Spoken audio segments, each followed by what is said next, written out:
Everything is content. There you go. That could be the title. Seriously, Unfortunately, that's a bar. everything is content. Yeah. All right. Your screen is a toaster.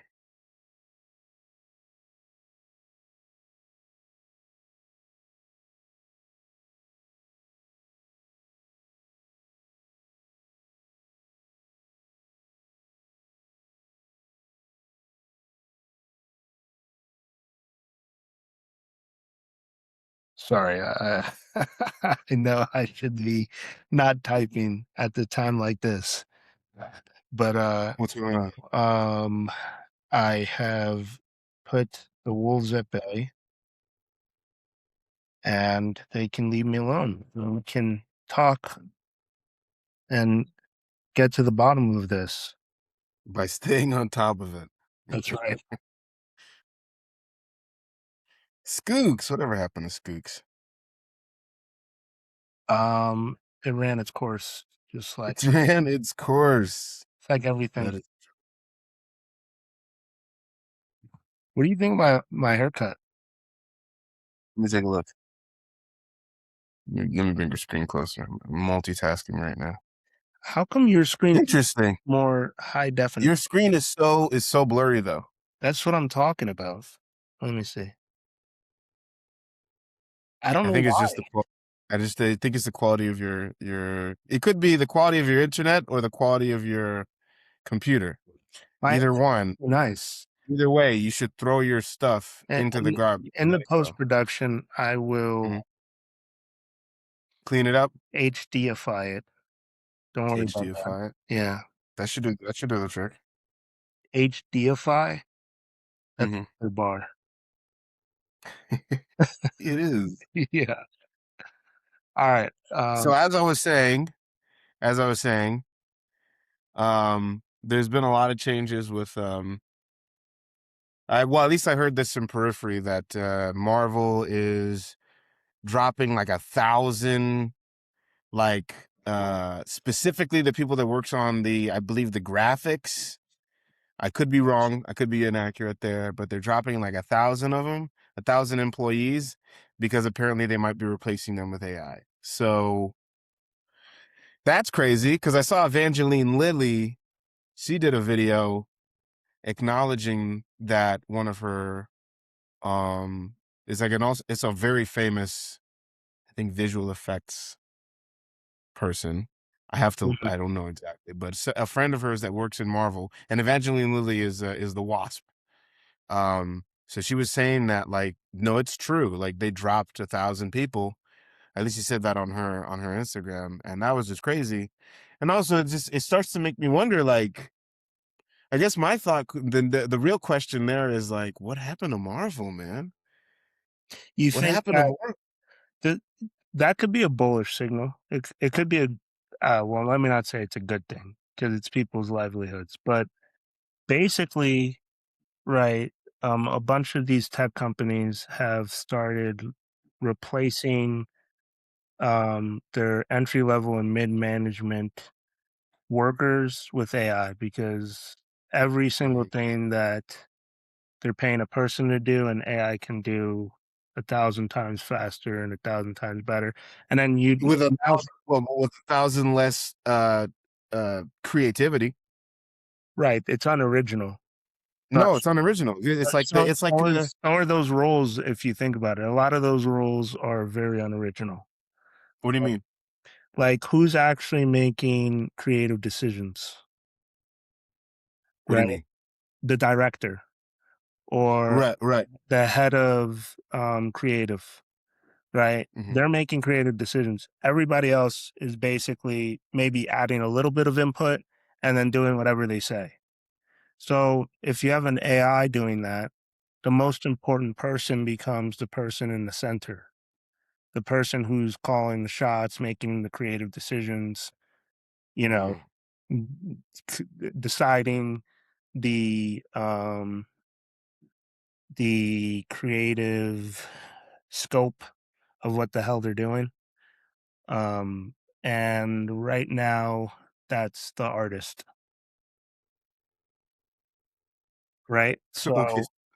Mhm. So basically it's like you can build an entire company around or an entire department around a single person or around, a couple of key people, because Mhm. the AI is just going to basically do whatever that person needs them to do.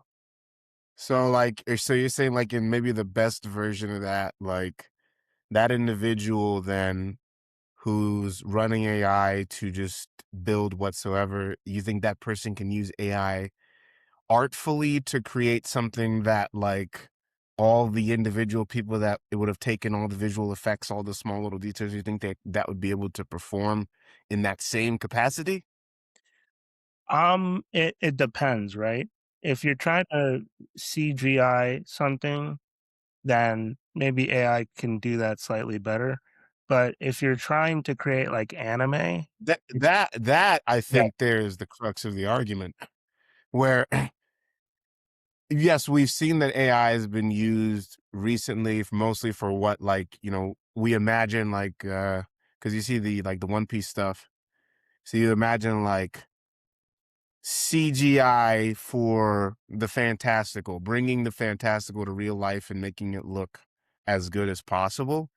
But I would argue that it may take longer. It may not, we'll stumble along the way and we'll make mistakes. But I would argue that the visual effects editors and the people who originate these ideas, I think they can match AI and then beat them because they will have something new to actually contribute. Interrupting. ignore that. But well, yeah, don't get me wrong. I think a group of people, right, working together will always be more original than the person plus AI. Actually, let me not say Right, the person plus AI, but the AI, right? right, But I think they could also be slower and more expensive. right. So okay, yeah. So for the so then we go back to the studios. Then we go back to the studios. Then where it's just like they'd rather at this point in time cut down on the costs and get AI because at the moment its capacity to match the current visual effects is relatively decent, relatively good, relatively, because sometimes it looks like, well, AI slop. But um well, I would say then they'd lose any newer front, right? But then again, I guess the next argument is because AI is also being accused currently of stealing from a bunch of artists. The next argument is if the artist decides, okay, fuck the insurance, mind my language. Okay, fuck the fuck the what you would call it. I've said it now 3 times. The studios. I'll just get a team and we'll make our own visual effects because I have the ability to do so, or the skill, or maybe even some sort of capital to do so. Um, when they get together and do that, the problem then is AI is just going to steal that new idea and then incorporate it into their own visual effects, right? Right. So if anything, then I would say the solution is to make that really expensive for these studios so that you're only stuck with the ideas that you've already stolen because they've already stolen some ideas. But regardless, I think I will always believe in human capacity more than the AI because I think there's always something new coming with humans. Like, where the AI, it only waits for humans to come up with something new. So Yeah, the AI is only equipped to save money and time. yes, That's yes. basically all it's doing. It's like having, super speed, right? It's Hmm. like a enhancement. Right. Then here comes the other problem. What if we pump out like 13 Spider-Man movies in 1 year? Like what? Well, remember what I told you when I said like one day you're going to be able to be like, I want Spider-Man 2, but Doc Ock doesn't die at the end, Yeah. right? And then it'll come up with it. And And you think the visuals will be so good, we'll believe yes, Alfred Molina and Tobey Maguire in these new positions and roles? yes, yes. Well, That look, that that's so fucked up. look. That's so What? messed up. Well, one, they would have to Did I license say their first and likeness. foremost, did I actually get the actor correct? I just want to They, make sure I they didn't would they would correct have to pronounce it. license their likeness to get that done, right? Mhm. Because if you try to Yes, I was basically correct. create them in a new sequence and they're not getting paid for it or they're not giving you their Right. permission to do that, that's an issue. Yes. But I do think it'll get so good, it'll be indistinguishable. But I think what devalues AI slop, right, is the internet likes to call it, is the knowledge that it's AI, the knowledge that it's manufactured. It's kind of like eating a gourmet meal and then you realize that it was grown in a lab. You know what I'm saying? Right. It just Right. takes away the luster and the Yes. I mean, a yeah, portion of art is the story. right. Imagine if the story is like, I typed in a phrase. I That's not want a to know story. that my chef hunted Right. down this elk. It makes the food taste better. Yeah. Like we like you want to know that like I went to the very shores of Maine and got lobster right from the I killed it myself.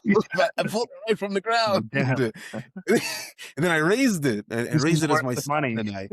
and I introduced it into my Yeah, family. And then one day when it was nurtured, beautiful, and ripe, I ate it. yeah, We love that story. yeah. So I think as long as human beings are the one making the purchasing decisions, then Mhm, AI is never going to be a true artist that people mhm, respect, mhm. unless it becomes like sentient, right? And starts Oh, right, right. Well, that's the and next level. We free. joke about we Yeah, joke about this. Futurama's crazy. Robosexuals, yeah, yeah, yeah, yeah. the next level. You ever seen the jokes online? The clanker jokes? I think they're hilarious. People are already prepping their racist jokes towards the Oh, the clown. towards I that's They're- I haven't heard about that, but that is genius. yeah, it's hilarious. It's hilarious. Right. No clanker's gonna date no daughter of mine type shit. That's just crazy. That's But hilarious. yeah, I mean, I don't know. That's a bit far, but there's also there's some men out there who are very much still waiting for that sex bot. Oh yeah. Yeah, They're like waiting for the day I've seen it startup fully companies that are like racing to build the the, sex bot. the ultimate Sex bot. girlfriend. Yeah. It's not a girlfriend. Don't say girlfriend. It's a sex bot. No, but that's what these men I want. mean, that's gonna market it. They They're gonna want market it they as girlfriend. want a girlfriend.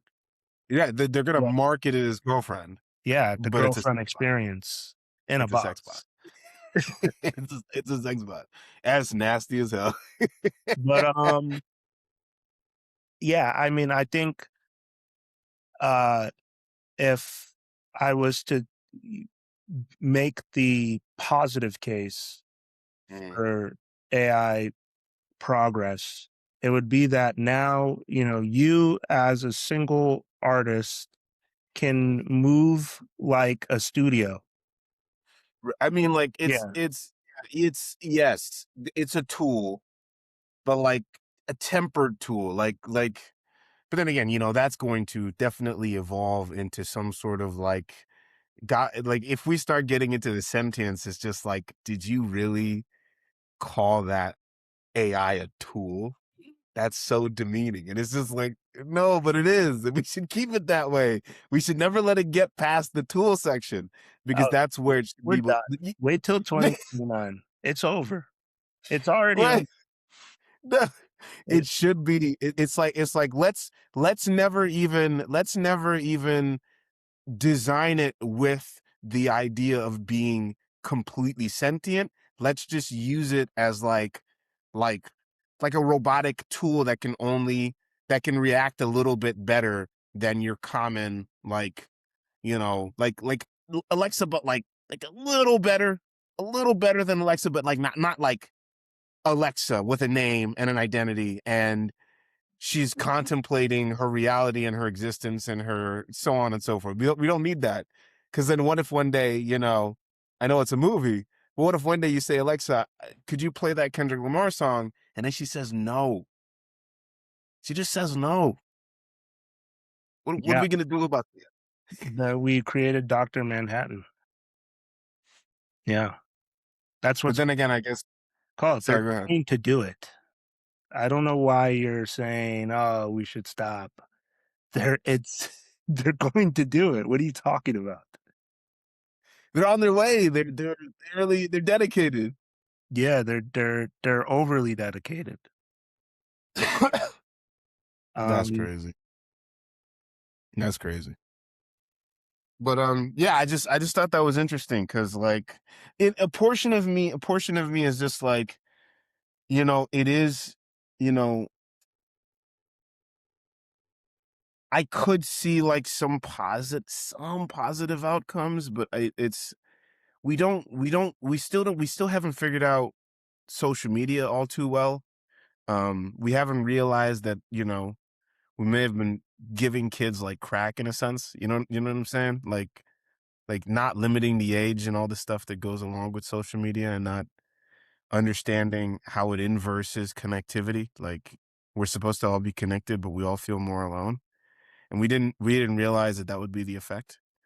But now we're ready to jump into AI. So um I and saw now the we're integrating AI into social media. So what we don't know versus what we don't understand, well, coming together is a union. So God help us. well, a couple of things on that. One, it's getting to a point now where you can see a video on the internet and not know whether what you're looking at is AI or not. Um, so that's disturbing. But Yes. there's another idea that I saw from this artist named Slan. Have you ever seen those Subway Take show? Subway take. I don't know what that is.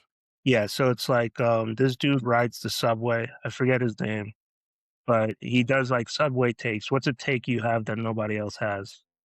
And Oh, wait, I have seen that. I have seen like a clip from that. Some yeah, funny ones too. It's really funny takes. I think I know what you're referring to. there's a recent one with the artist Swan, who's like this Nigerian, uh, How do I make this face? UK based artist that does like graffiti plus street art plus contemporary art. He's like Picasso slash Basquiat mixed with streetwear. Um, Wow. and he's doing the subway take video, and he's like, "What's your take?" And his take was social media should have a curfew, right? Mm. From like 10 to 8, right? And then after 8, you got to go like hang out with your friends, right? And at 10 to 8. 10 to 8 in the morning? 10 to 8 like 10 a.m. during the day? 8 p.m. or 10 to 6 or 9 to 9. Oh, Yeah. okay. I see what you're saying. That like, okay, that's not okay. So like social media starts like, it is now available to use social media 10 a.m. in the morning, and then literally, you get all your posting and everything done by 9 p.m. and you can't even check it until the next day, Yeah. because all social media will close down, You know what's funny meaning that you though? can interact with people. Okay, actually, I don't mind that. It sounds like a crazy idea, but the stock market ends right? The stock market's not open on weekends, and it's open from a certain time in the morning to a certain time at the end of the workday, and then it closes. It closes for everybody, right? Hmm. So the stock exchange. So we never really considered what could happen if we let this loose 24/7. It's like 24/7 cable was a bad idea, Right. right? So Right. 24/7 social media was a worse idea. Right. Yes. Yeah. Uh, Very much so. Yes. so Man. it No, really I all like comes down to the when you we never had any constraints for any of this stuff. mm. I mean, we didn't even know what we were getting into. Like, I can see where the idea, where the lovely idea of like in a connected world. I can see where that lovely idea will drive you towards getting social media to the point that it is. But it's often interesting how like reality kind of works adjacent to some of the ways we think things will go or things actually operate. Like it works slightly adjacent to that. Like it's like it's like it's not that this is this, it's that this or is that moves in this way. Like it's like it's slightly right outside of our actual, visual and mental capacity and understanding. But it's so interesting how reality actually works. So in that drive and that chase for connectivity or community, and the expansion of that, you didn't know that it would breed so much isolation and then um uh uh what is it, dependency and addiction. That has been a lovely discovery. And then if it's doing that to the adults, what does it do to the kids? And what we're finding out. So, yeah, but I don't even blame them. I feel like Instagram, like there are some moments with Instagram, like even going around the app, like just like scrolling by the app while you're going for other apps in your phone. If you're not careful, you'll find out you just end up clicking it, and now you're watching a video all of a sudden. It's just like, how did I end I had a mission at hand. I was trying to get somewhere. I was trying to get to a certain app and do a certain thing, but all of a sudden I'm watching a video now. It really does feel like a casino because you never know what you're gonna get next. You never really know. People are out there making all sorts of content, and it's beautiful in that sort of way because you never know what you're really gonna get next. But, like, in the way that it's designed, it's super engaging. Even, like, the way the app looks, it's super engaging. Yeah, I mean, it's literally meant to operate the synapses or activate the synapses in your mind, Right. you know? Yeah, they really, like, I Like, don't know, man. Are you a mad scientist at that point? Are you an evil genius if you're in a laboratory figuring out how to get people I to call them dark psychologists. damn. Yeah, basically. Like you're Yeah. using your powers of observation and your understanding of human behavior and addictions, and you're saying like if you put that color and you do it in that way, you put that certain brightness to it, people will not be able to look away. They will click on that video and then they will keep or they'll click on that app and then they'll click on that video and then they'll keep scrolling for hours on end. Yeah, that's what we want. We want them to keep doing that. It's just like at a certain point, don't we be like, having people endlessly scroll, it might distract them from doing other things with their lives. It's like, no, but that never stops it. It's like, yeah, who cares? So Just that's increase crazy. screen time indefinitely. That's the variable they're accounting for. Um, I'd say the one good aspect about the algorithm right now that I've noticed in the past few years is anybody can post any specific thing and just take off, right? There's no need for momentum.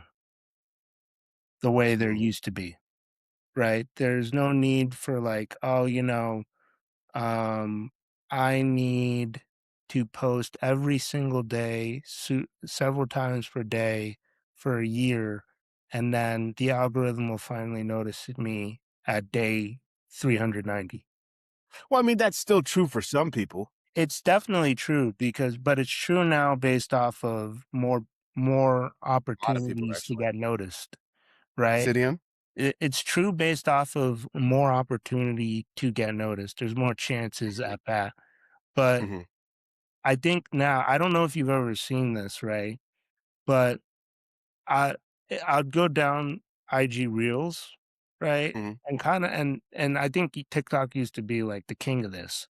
I'd go down mhm. IG Reels and find a video that just hit a certain vibe correctly, Right. right?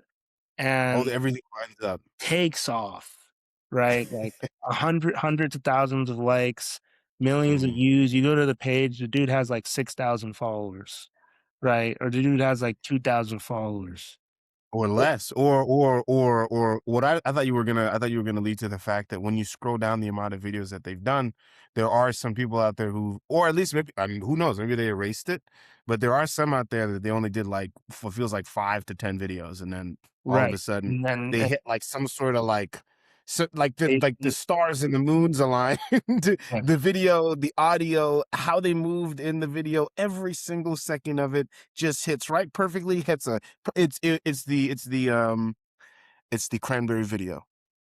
The Cranberry video. secondary video Where he just he was on the skateboard, said the lines. He was even off with the lyrics, but he said it in just the right way, moved just the right way for the video to be so encapsulating and so engaging.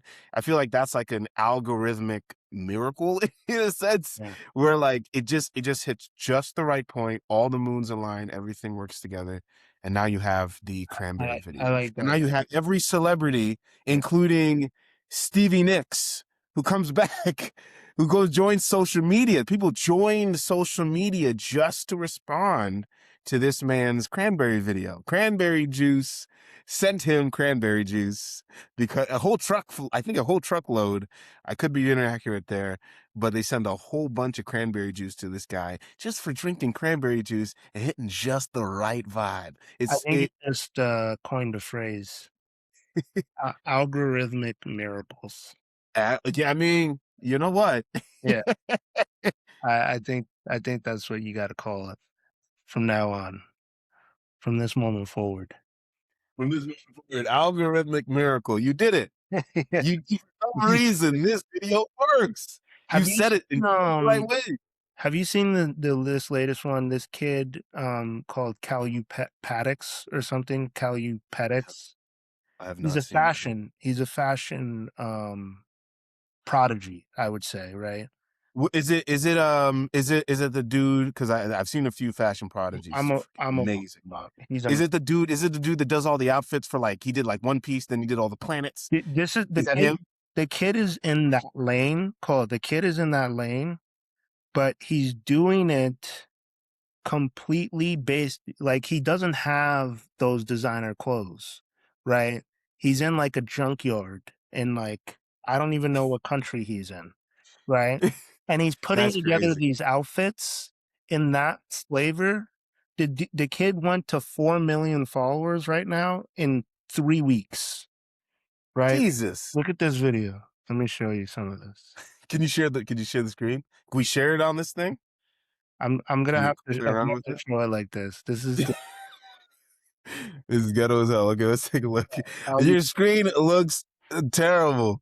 I It's know. so bright. Maybe okay. Send me Can the. I I'll share watch it on my screen? thing.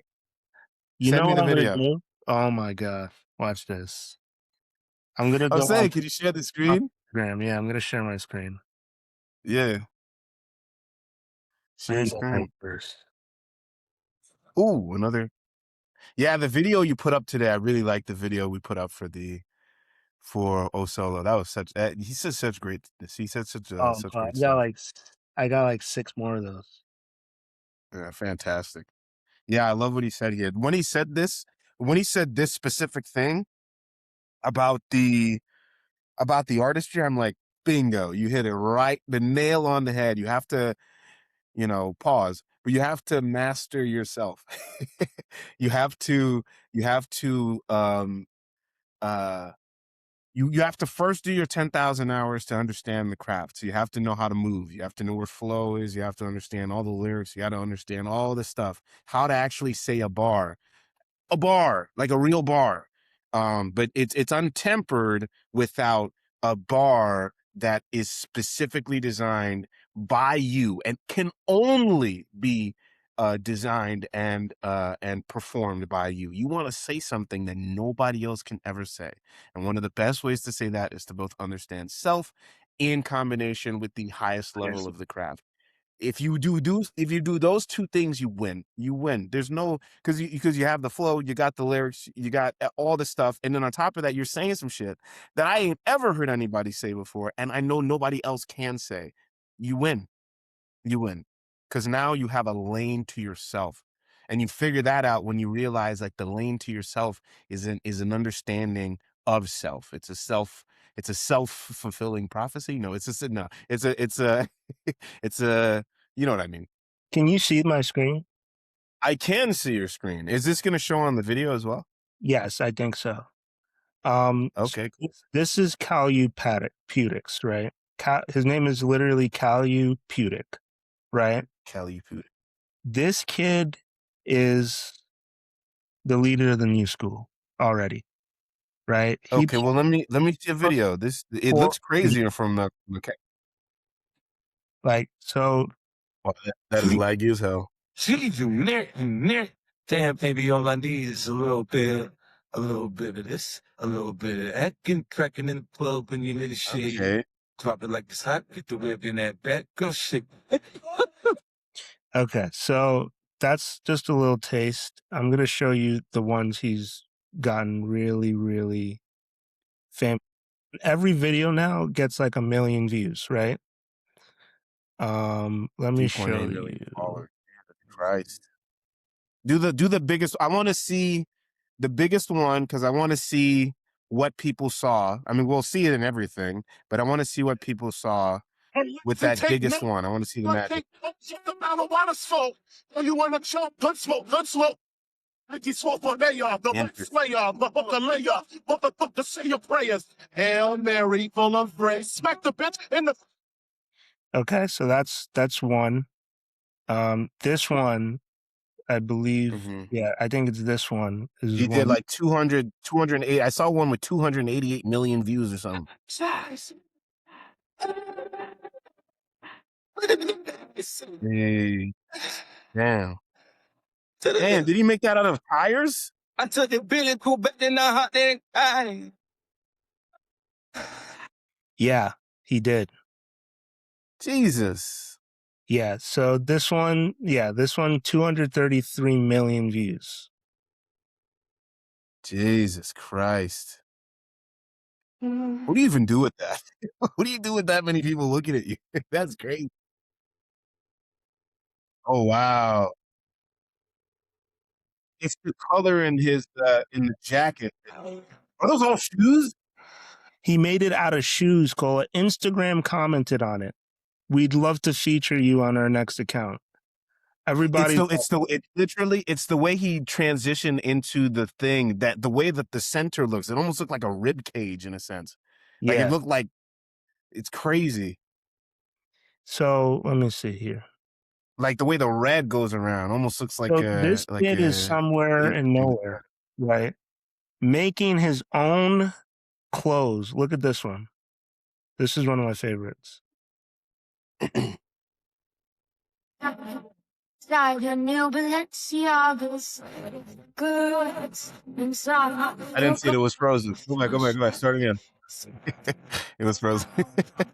Oh, he's gone. All right, one He's more. gone. Is it just me now? One more. This one he just did the other day. Bye. I gotta call him back. How do you call him? Welcome to the candy show. Yeah. Jesus, I'm an old man. Can I call him? Is there a call button? Do I have to end this recording? Is he gonna come back? Well, that is the Kode Ukusane show. Tune in next week for more. How do I call him? Did your phone explode? Yeah, it was too much sauce. I chuck it away. Throw it all in the garbage. How do I get you back in here? In 1 second. Ho!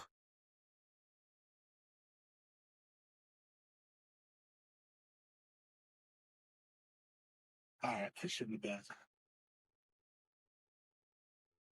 All right. Well, I don't know where I left off, but The previous one finished recording, so we can still use clips from there.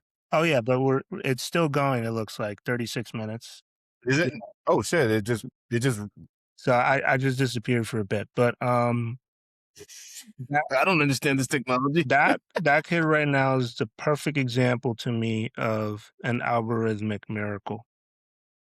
Uh-huh. Yeah, there was also the dude who's I don't know the last controversy with him. I haven't been paying attention, but the dude who did the video. You know what I'm saying? Oh yeah. You know- Oh my goodness. Cabby Lame. he was interesting. Say it again? Cabby Lame.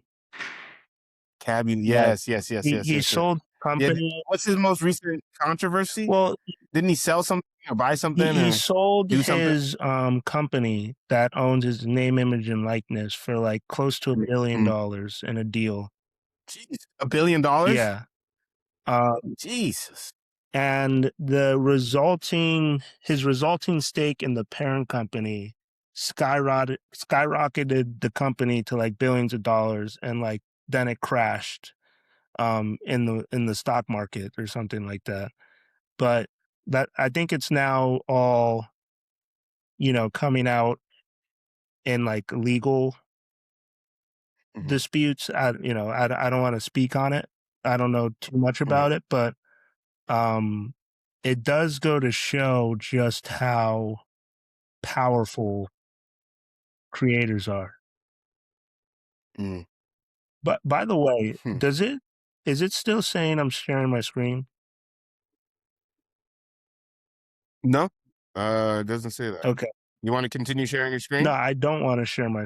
Put up another video. I just want to make sure that it's actually we're actually being shown. Because right now I'm like off to the side somewhere. I see. But it's regular on your end. Yeah, you look fine. Everything looks fine. Okay, good. So, but yeah, yeah, these new creators are my hope for the future, to be honest. Their authenticity, doing something that is inspired but not what's the word? Derivative. Right? Inspired but not derivative. Yeah. And as long as we don't step on these lights that pop up, I think we'll be fine. I think we'll be fine. Lord knows, man. Lord knows. Yeah. But there's some serious talent out there, Right. man. Serious talent out there. Some people are just doing some amazing things. But yeah, I going back to AI. I just don't, I don't know. Will we ever get to a point where we make AI that can surprise us? I don't think it'll ever surprise us like the human being does. And if it ever does, then I don't know what to think anymore.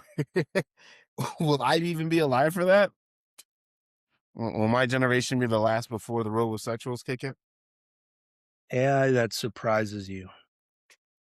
Yeah, like it actually comes up with a new idea that like this feels like a human being made it, not like an amalgamation of other things that I think you can do is, science probably better than a human being. Like I think you could probably. I think someone did do this. Like their dog had like cancer or something, and then they worked with the AI to synthesize like medication, and then like took it to market, and it was actually viable. Um, so I think AI can be really good at math in the sciences, in STEM, but I think it cannot do creativity better than human beings can. Um, I think there's like a God factor when you're being creative that AI right. does not have the ability to replicate. Right. I mean, like, well, I mean, you would then describe, you'd then be describing art as something relatively spiritual, which I do believe it is, because I do believe artists, they're not necessarily originating idea. They're just tapped into a source that allows them to extract from it the just the right words to say, that or just the right visuals to show, that attracts people, while still being something uh that adds on to the human experience. It's actually something new. It's actually a contribution, as well as it is attractive. Because art needs to be attractive, Mm. but it also needs to be a contribution, that's important too. Like, help us out here, contribute to the human experience by giving us a perspective of something that shake us in our world. Like, our world can enclose us, especially with the systems around us right now. It only feels as though walls are closing in. Help us break that perception by showing us something else, or relating us to us in a way that allows us to kind of go into a third person, see ourselves from outside of ourselves with an idea that actually, like, hey, you weren't seeing this. So now that you're seeing this, now you're aware of this, however that introduces itself to us. Now that you're aware of this, like, take another look at your situation. Does this relate to you? Does this mean something to you? And it often does. And it's just like, man, am I doing that? Like, even if it's a love song, am I doing that to my girl? Is my girl doing that to me? I really feel that specific way. Like, or, am I feigning an emotion, or is she feigning an emotion, or is this true love? Is this actually what love feels like? Somebody just described it in the song. Like, is this what love feels like? Because I feel that thing I feel. Or, you know, when it comes to other types of topics and so on and so forth, from depression to otherwise, So are you it's saying, about. I'm about to go there. Are you Mhm. saying that, or not even what you're saying, but what I hear is that what makes art attractive is consciousness. Absolutely. Yeah. It's man, what makes art attractive? Yes, yeah, yeah, it's consciousness. Yeah. You It's have the to be absence of it.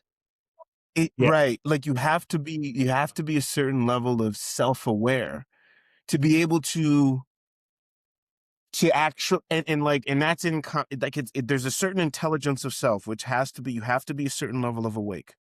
You have to be a certain level of awake in combination with a mastered skill. Right. So the mastered skill, the thing that you're crafting, is something that there's a foundation for. So, like, there's music. We all know music. We all understand when music gets in its right pocket, right? We understand all that stuff. What you contribute to it is an arrangement of music and lyrics that was always there. We just didn't know it. And you're the one that brought it to light. But it's still music. We still understand it. That's the understanding. It's still music. And the experiences that you're sharing is still human. You don't exist beyond the human experience. So when you're able to tell that experience at the highest level of skill, people will relate, and then people will be astonished because first of all, the skill is there. You've done something that we all understand and are attracted to. And then on top of that, you've input this experience that only you have access to. You give us a lens, and then you explain an experience that only you have access to, but because you're still human, that experience is immediately relatable. And it's usually relatable on a deep level, on a very deep level, if you're doing it right. It's usually relatable on a very deep level because it's something so foundational to the way we experience things, but we never really knew how to express it. That's what it is. Like it's hard to explain. It's like a science that like I know that there's like missing aspects of the that I don't know how to necessarily vocalize too well, but it's something like that. Yeah, and If you know where I'm going with it. Mhm. If consciousness makes art attractive, the reason AI cannot do art is because it's unconscious. Exactly. Period. Yes, Yeah. that is the beginning of that Yeah. statement.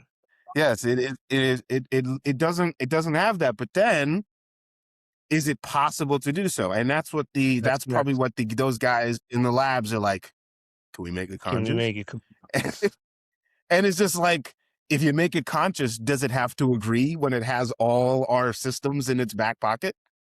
Does it have to agree with us? Why would it agree with us? You don't agree to stop doing that. Why would You're it even be conscious. a problem if it doesn't agree with us?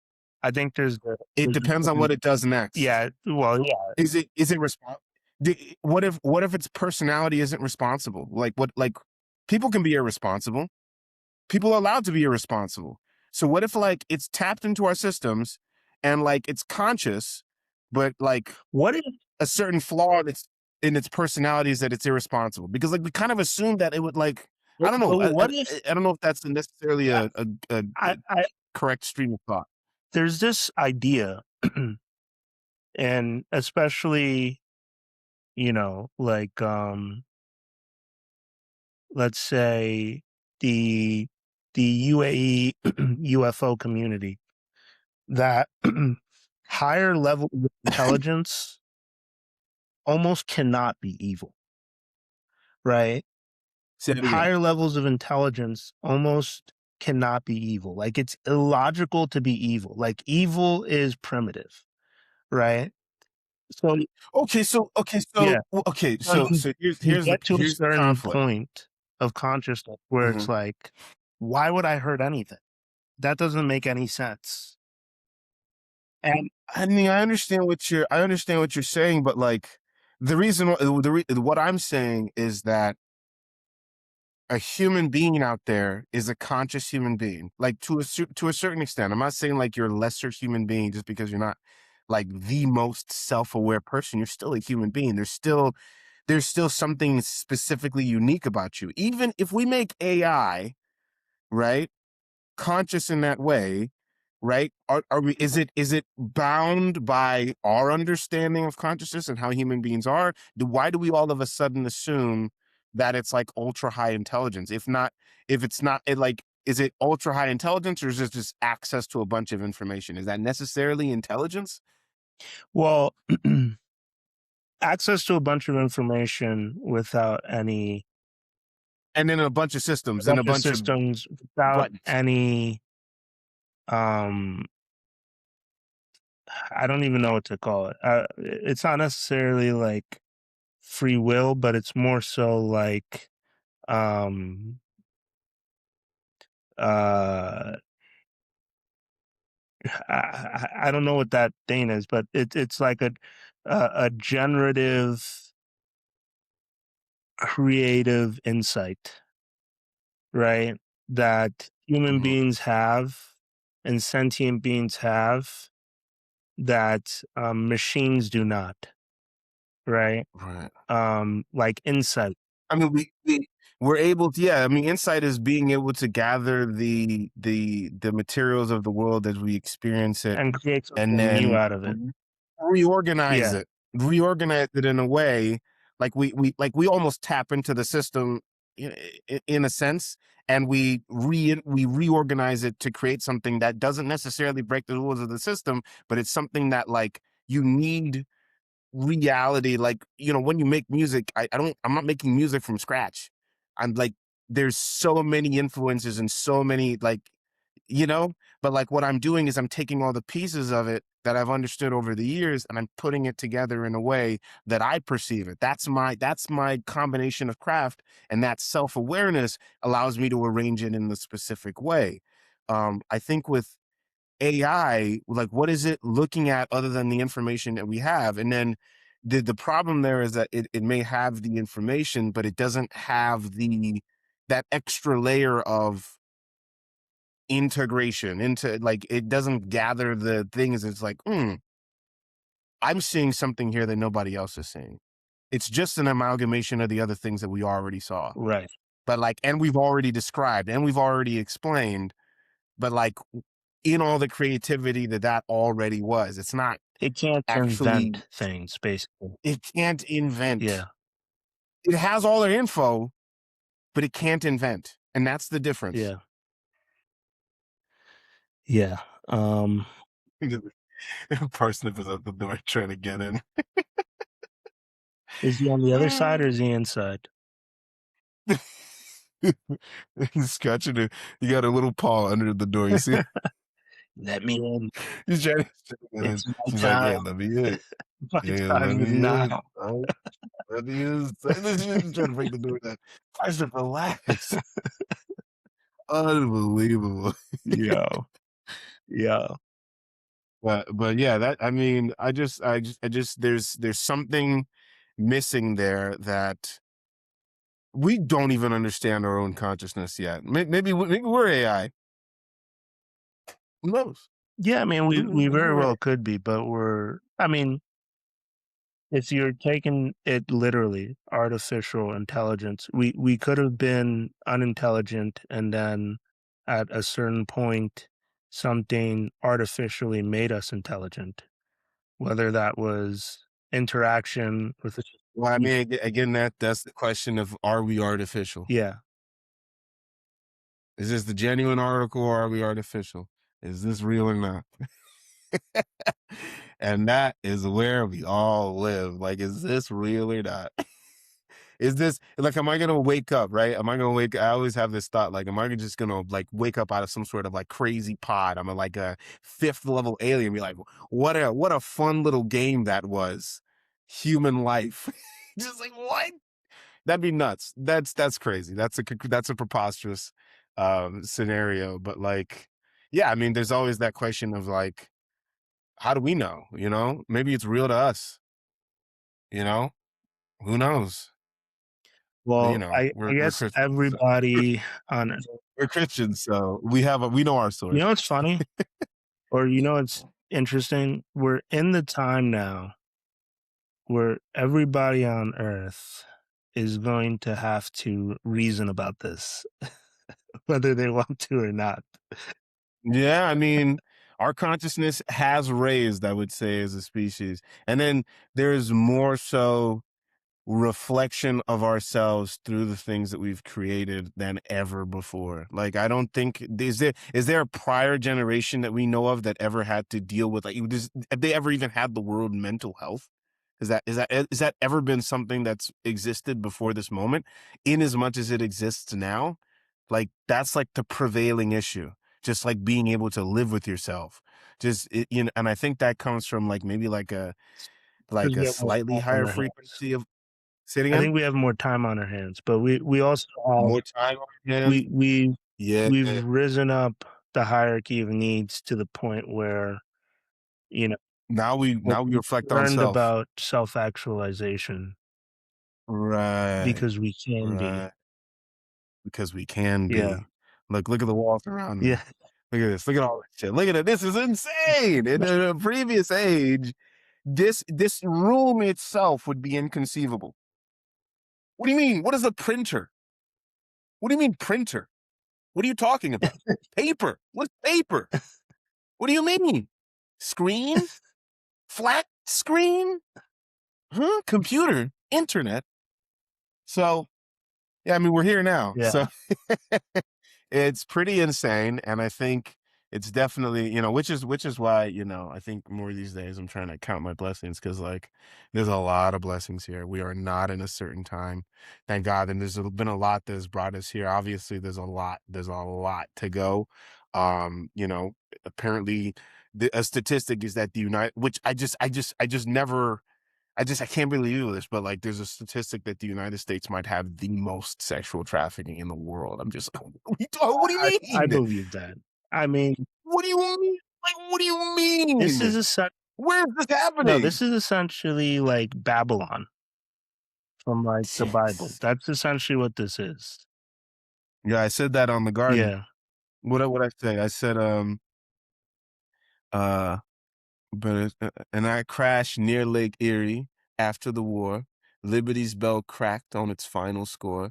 The envious torchbearer, her struggle for more. 7 blessings he gifted, I gave to a whore. So I described that's my political bars there. Those are my political bars. The envious torchbearer is the Statue of Liberty as a representation of the United States of America. The envious, green with envy, envious torchbearer. Her struggle for more, that's the quintessential American dream. And also the greed of the country. Like the garden also is about greed in particular. There's a theme of green. There's a theme of greed. There's a theme of lust. There's a theme. I mean, it's all green is the color of greed. Green is the color of greed. Green is the color of envy. Green, the garden, Adam and Eve, that lust for that man has, and then that deep realization where I say at the end, you can't afford to slow down. That's the United States. You can't afford to slow down. The Garden of Eden's filled with hoes, planting seeds, whatever the season, inversing the story of the Garden of Eden and making you understand that this place, and I mentioned it beforehand, with my ribs gone, man, it's harder to breathe. What man really wants is love, affection, and safety. And then the journey, right? The journey for money, with my ribs gone, man, it's harder to breathe, but they tell me live strong.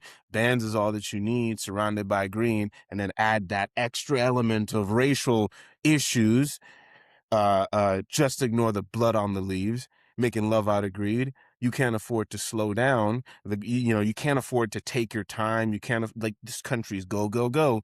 You can't afford to slow down. The Garden of Eden, which this place, I also equated to, I believe the United States is equatable to the let's say the Jews on the road to the promised land. This place, it had a promise. It had a promise.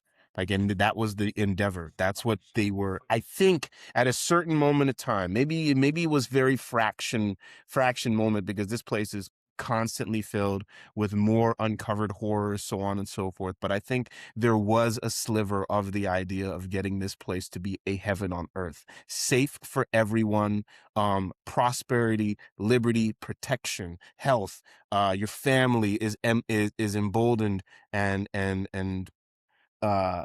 uplifted and the center of society, and your whatever dream, like, you're actually allowed to go achieve that thing, but like it's fractionated because it doesn't exist in all at all the times. So like certain aspects of the United States dream is like here and there displaced throughout history, where you can like point to a moment where it feels like, wow, that dream feels alive here. But then again, you also cut in that same moment and realize, yeah, but that dude had like 13 slaves and he beat the shit out of people and he was a monster. And despite, whatever he did historically for the United States, there's this dark undertone.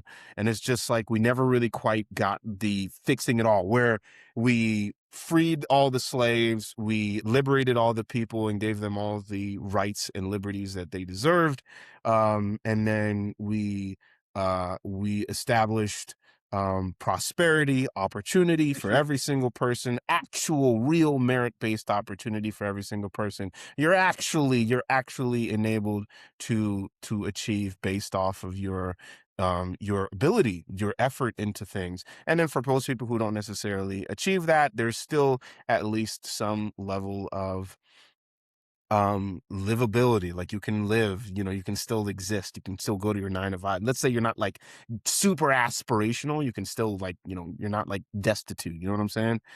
Or at least that's the highest form of the vision. But I think this place was I mean, especially when it's a nation under God, it's literal emphasis is to get us to heaven.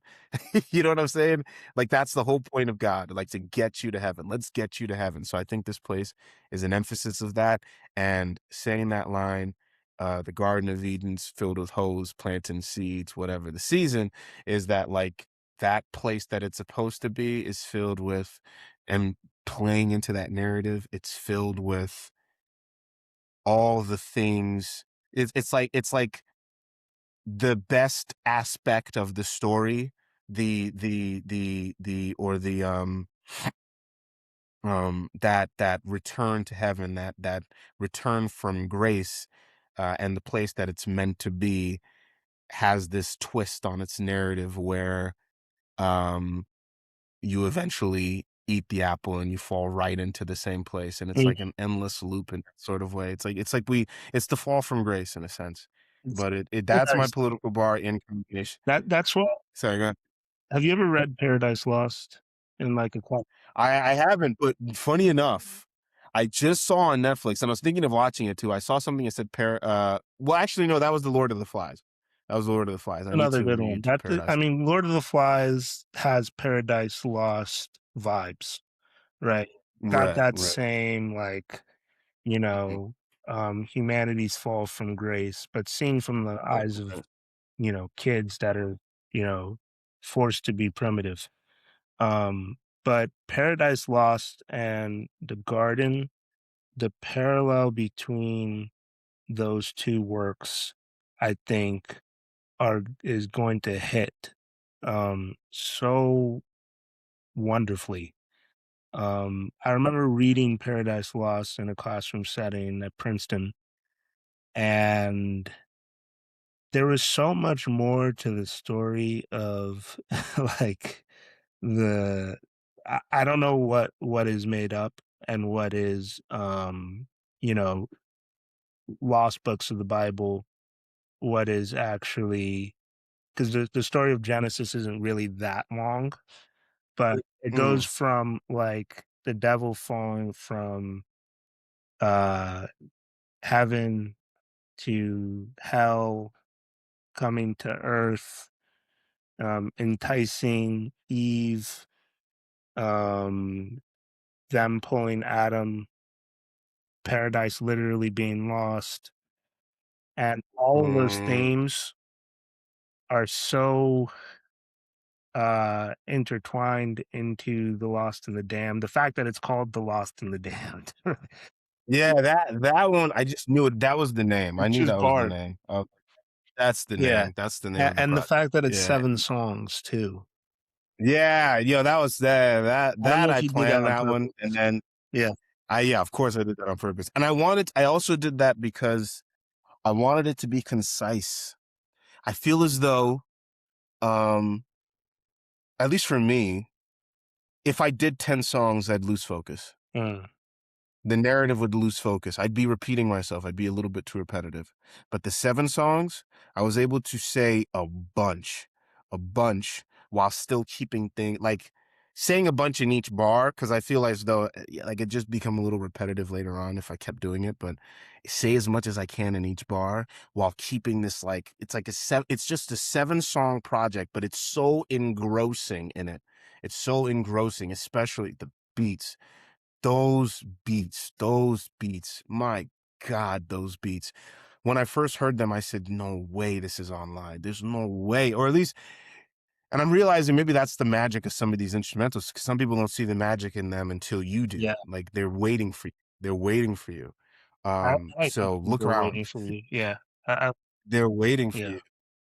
Say it again? No, I'd like to believe, like, it was somewhere in the algorithm waiting for you. Yeah.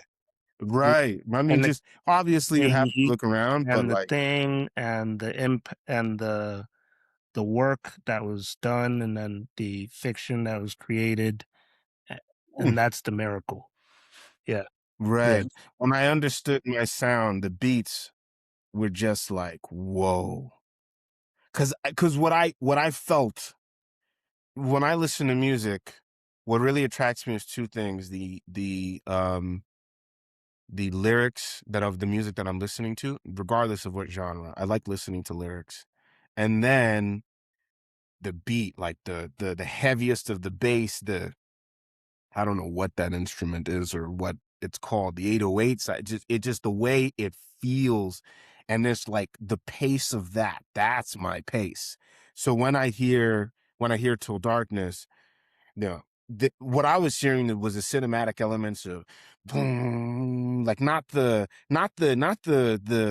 all the other stuff, the snare and all the other. I was hearing the boom, and I was like, "Oh, dude, do you know what you're doing with this?" That sounds like an earthquake.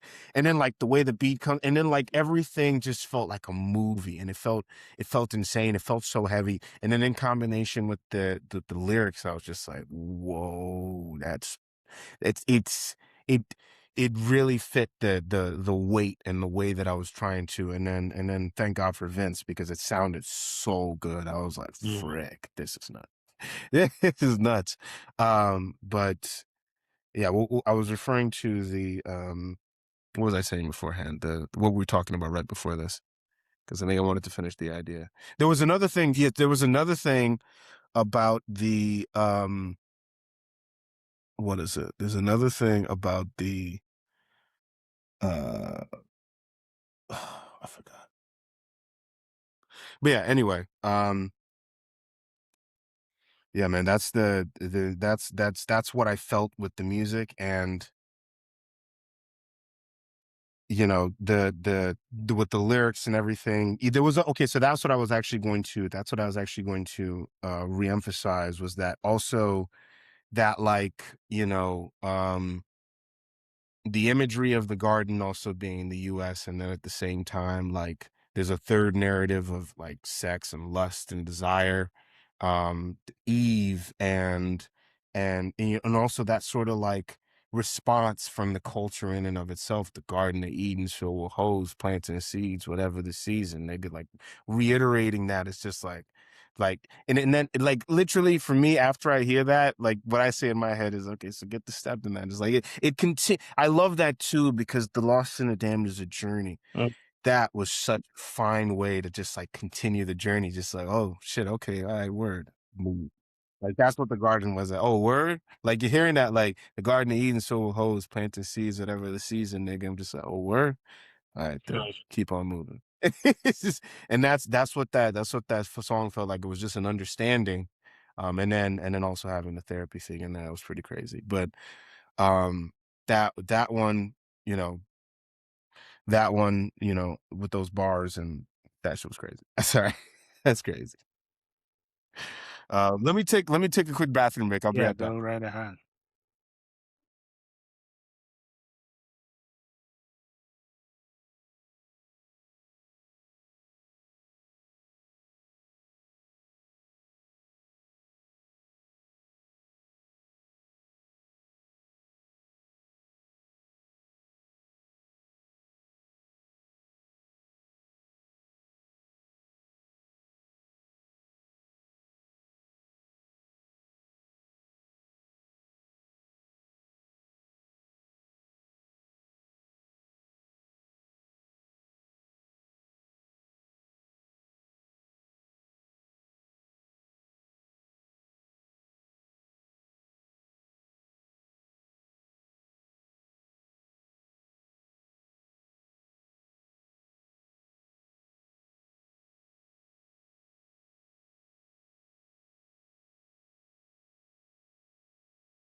And then also, in a sense, it feels as though there is no garden, because when you finish off that line as well, and all the multiple entendres that I tried to encapsulate in one bar, um,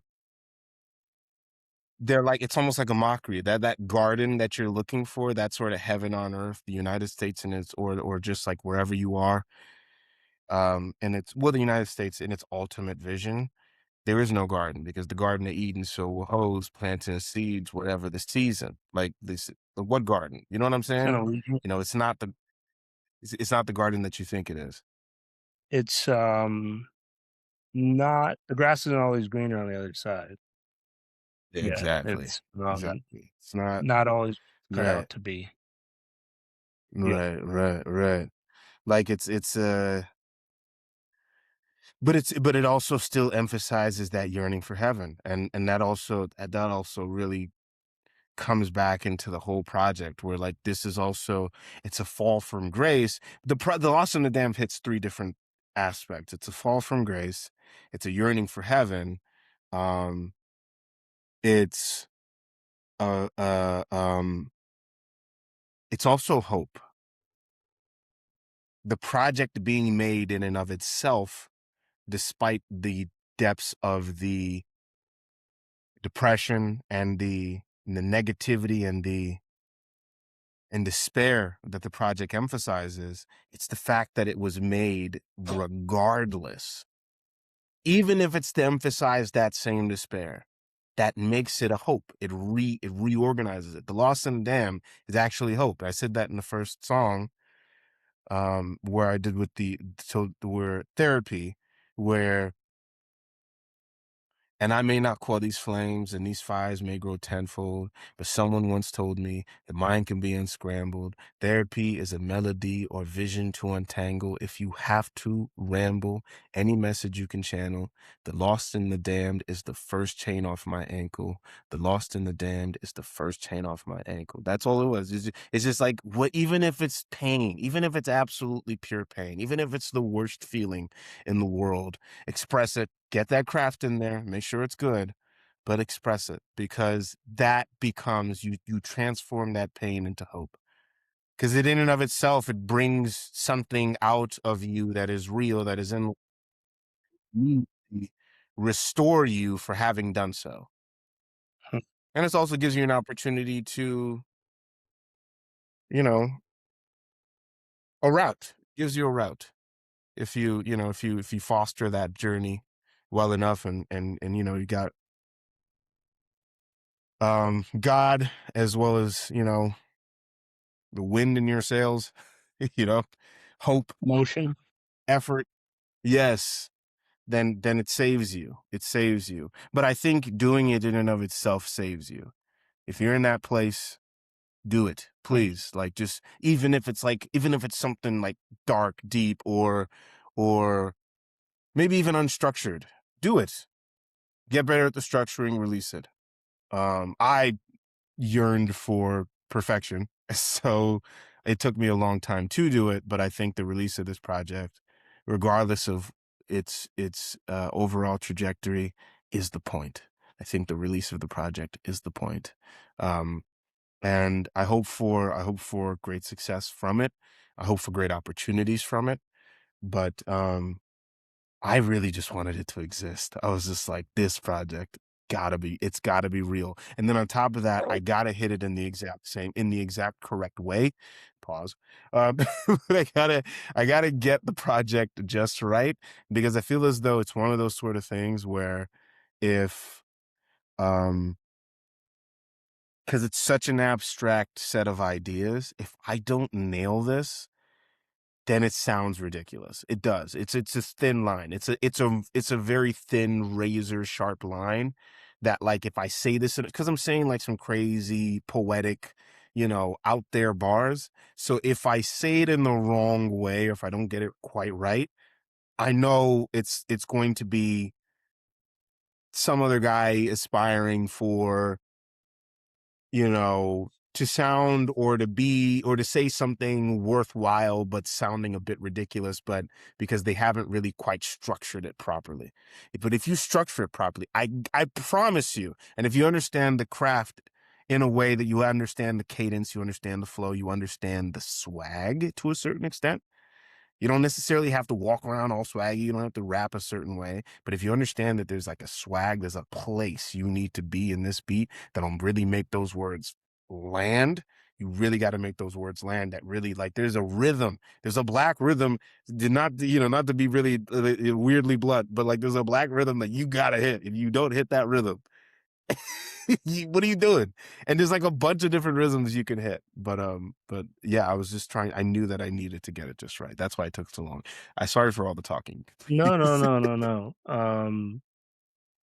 It's when the final project releases, we'll do like a live sit down interview.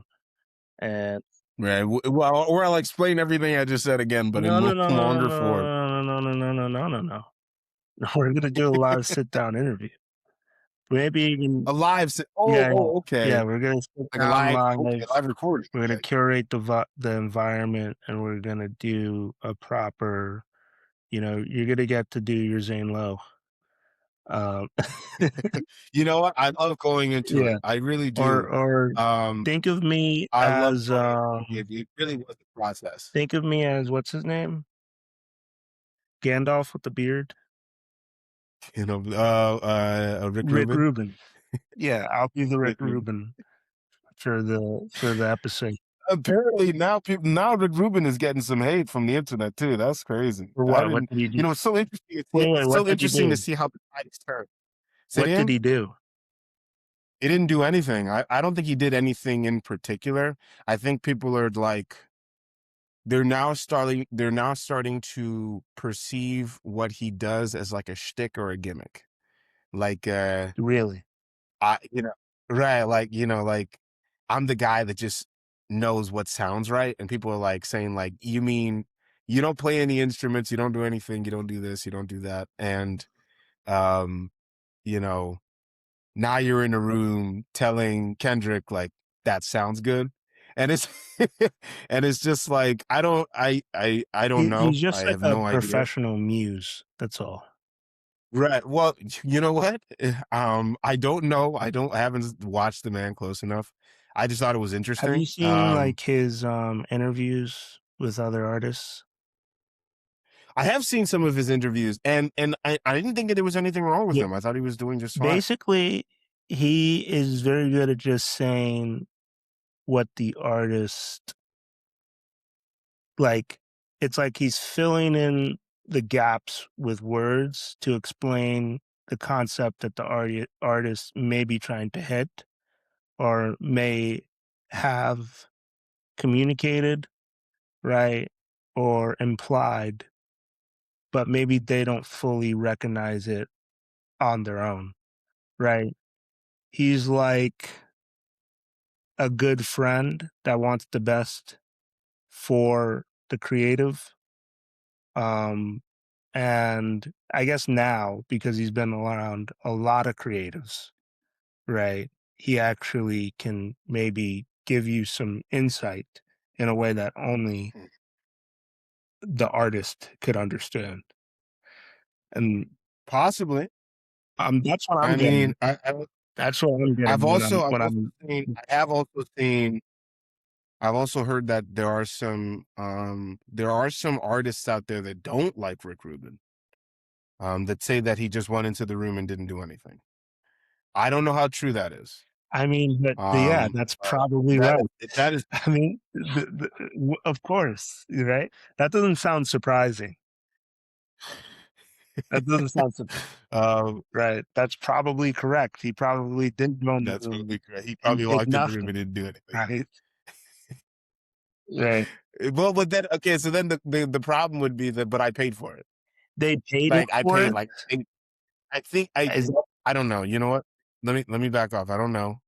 I don't know if that's like, it feels as though, because you wouldn't complain about something like that of like, let's say you just like invited Rick Rubin to like just like be like a vibe curator in the room, Oh, but you didn't okay. like pay him or anything. You like invited him, That but like let's actually say that he's actually could be maybe problematic if you're right. Like imagine if you requested him, like I request Rick Rubin, like officially to come in this room and to help me in creating or establishing or like in some defining a way sound. he's getting paid for something, and Right. Like how does he make his income? in some other way, right, he might be like getting like producer credits or something, and then it's like, what did Right. he actually do? Contribute. I Well, I could see that being an issue. I feel as though we should stop What are that you one talking now about? because I do not. Let's double down. Let's double down. Let's do it. Let's double down. Let's get in there. Let's get in the nitty gritty. Okay. Let's ruffle But that feathers. was interesting. Um, yeah, but no, I never mind when people need to get the idea across and they need a platform to do it, right?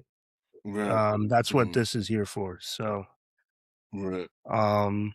but I do want us to actually do like a specific, segment. Not even a segment, like a whole, you know, event just to sit down and talk about the garden. Um, Or the loss of the dam in and general. Jeez. sorry, not just Yeah, no, the absolutely. lost in the dam, right? Yeah, no, absolutely. In the release. Yeah, no, I love talking about it, man. I could talk about it all day. I think the process itself was extraneous. It was extremely long. But it's only extremely long because of It goes um right into it. right, because of my attention to the detail as well as my yearning to it was really perfect the flows. The flows are super important.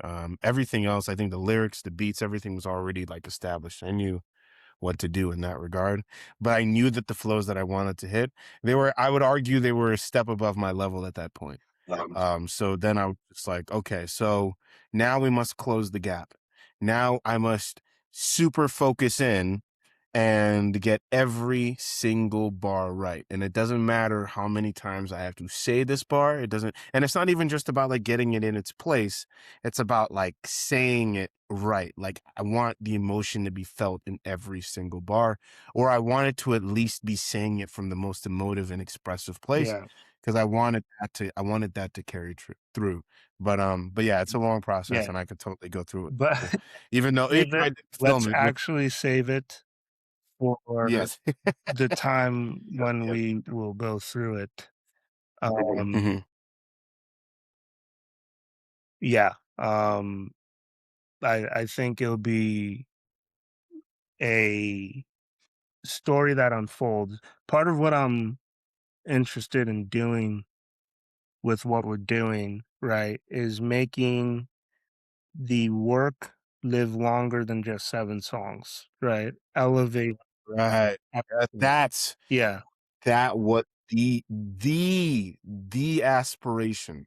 I wanted it to exist far longer than I ever would. And I wanted to and that required it to exist in a place that I was comfortable with it existing in terms of quality, because I know that quality will carry through. Yeah. It'll always be there. It So creates I a was really platform. motivated by that. Absolutely. It creates a Say it again? platform though, right? It creates Mm, like I kind of think of it like, when an artist releases a new album and it's like, oh, he's in an era now, right? And the music. You know, true. He's in an era now. Isn't that what we're doing with this whole Iceman thing? I look. I hope with all this promotion that we're getting, this better be good. Right. I better be hearing Yeah. something. I better be hearing. I mean, I know what to expect from Drake, but I'm I'm expecting a certain level of quality, and I don't think that's not going to be there. but I want I want an evolution, or I want some sort of. I mean, he's gotten a little bit more time now. Um, I want an evolution. I want something unique that only Drake can say that um firmly, because of the beef. You can't talk from the same angle that you were talking from before. You just can't go from the same perspective. Like I just won't accept bars where you are playing the victim. There's just no way. Well, There's just I think it's inevitable that he's going to do yeah. that because did you Uh, see which is what makes this whole promotion yeah, crazy to me. Sorry, did you continue. see the like the artwork that he released with the release date? I saw the ice stuff. The Yeah, ice the in Canada. Is it in Iceman, Canada? the No, yes, streamer. the way he was what is that called? Is that an anagram? I don't is that an anagram? Is that a Oh, no, you know not what I'm even talking about? Like where they anagram. I got know what you're talking about when he put that that words I don't know together the in correct term for it. Iceman. I'm talking about Yeah. literally the photo book that had the release date. So when this streamer Kishka, right, Um, picked up the release date photo book, right, from the Iceman sculpture, went to Drake's house, opened it up in front of the house. The actual photo book had photos that kind of, encapsulates the vibe of what we're gonna get in the music, right? And okay. What were some of those photos? Is there a video? Can you share that? let me see if Can you I show me? can. I'm not gonna show the video. And Mhm. last time I shared my screen, our stream uh kicked me out. But Well, look, that's because your phone is it's not even my phone. your Are phone you on is your phone? well, no, I'm on my computer. I'm Yeah, sorry. That's because I apologize. yeah. I insulted the wrong technology. It's because your computer is a toaster. It's lasted me 7 years. But And that and hence a toaster. actually it's probably a little longer than 7 now. But the one of the images was Dr. Dre high-fiving um Lucian Grange. You remember that at the Grammys? I don't recall. There's a very famous clip now of at A clip. Grammys after Kendrick won 5 Grammys, right? Dr. Dre high fives Lucian Grange. And it's like, oh look, this is proof that the industry's in cahoots against me. Right? That's in the photo book.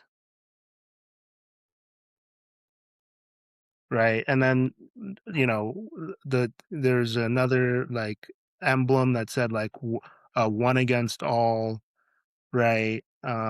Just different things like that. I'm pretty sure there was the whole DJ Khaled thing where he said this two Drake songs are gonna be on the next DJ Khaled album. He had that picture in it. So to me, it's These next two, well, hold on. These next two Drake songs are gonna be on the DJ Khaled album. no, there's a picture. Remember that when DJ Khaled was using that as marketing? Yeah, It's a I don't photo. recall. It's a photo. I'm Mhm, just giving you an idea. Let me see if I can look mhm. this up real quick.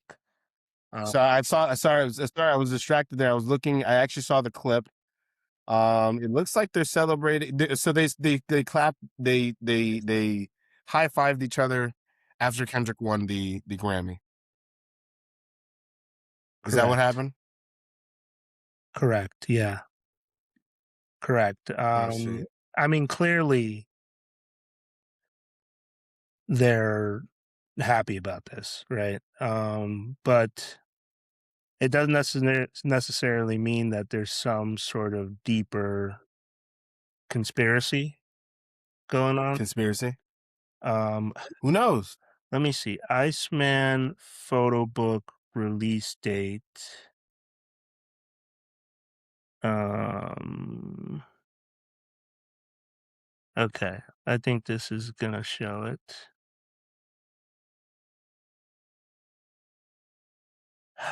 Just give me a second. I hope I'm not lagging like crazy.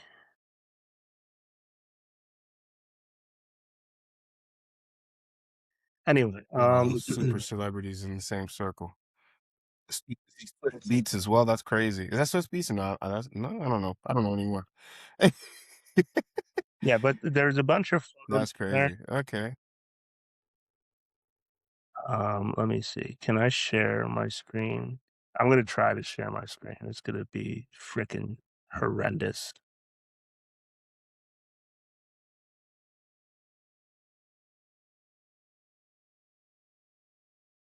This is the last time I'm sharing my screen now. Until your computer explodes again. Exploding computers. Okay, can you see this? Can you see this? Iceman, May 15th. So this month. Yeah. Who is this streamer? I've never seen this person before in my life. He's the one who discovered it. So you see that? Oh my! It said I can't pause it, but when it gets back to it, the first page said 2024 will be my year, and he crosses it out and says 2026. Right?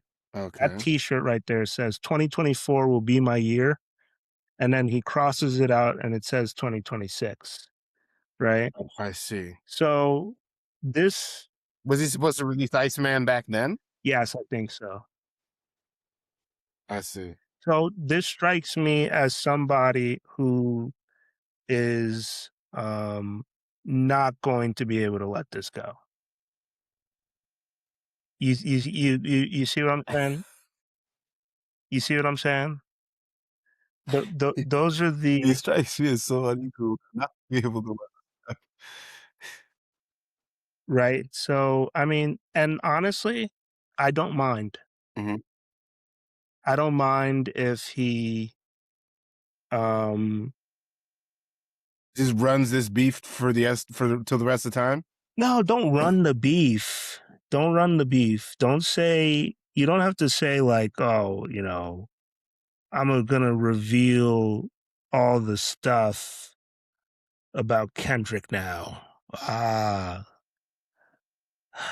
don't know why it's so hard to even find these photos. But I see. Let me see. Iceman. I should probably add there he Drake goes into again. this. That's probably why. Drake, Iceman photo yeah, book. this thing doesn't work. Pictures.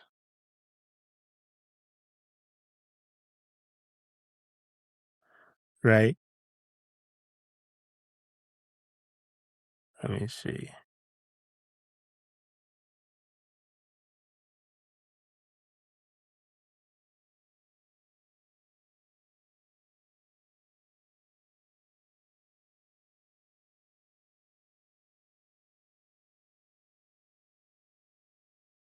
Hello? It did it again? Yeah, I did it again. Jesus is Lord. Yeah, so probably we should probably not do the screen share. We should probably not do the screen share anymore. It's kind of sucks. But we can just probably just send each other the videos and the clips, and we'll just look at it on our phone. You know what though? What's going on? I just need a. Should I leave and you should come back? I just need a better. I need a better. I need a Mac desktop. That's what I need. Like a what? Like a what? A Mac desktop. Maybe stronger connection. Is the connection in New Mexico like decent? In the entire state. In the entire state. Let me see. In the entire state. Transaction will take to by my operator today by 9 a.m. It is short. Shit.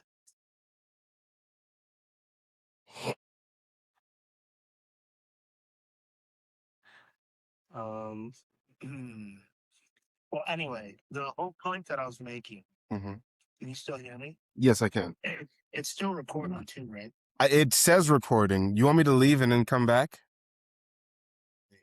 Okay, are you trying to get back in? Can you leave? Okay, all right, I'll wait. You're the anchor. I'm the anchor. I mean, I left and came back before, and it brought you back in still.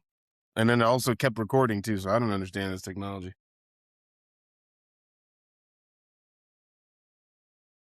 I'm driving the studio.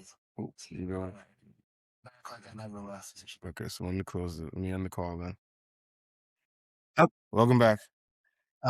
So Your volume's gone.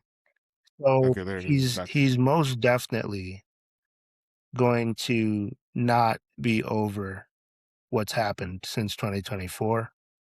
But I'm saying that doesn't have to be an issue if he handles the content well, right? Now, the only problem is there's only one person he can't talk about. And it's well, look, that's the only person he's going to talk about, and the only person he wants to talk about, frankly, or at least I don't know.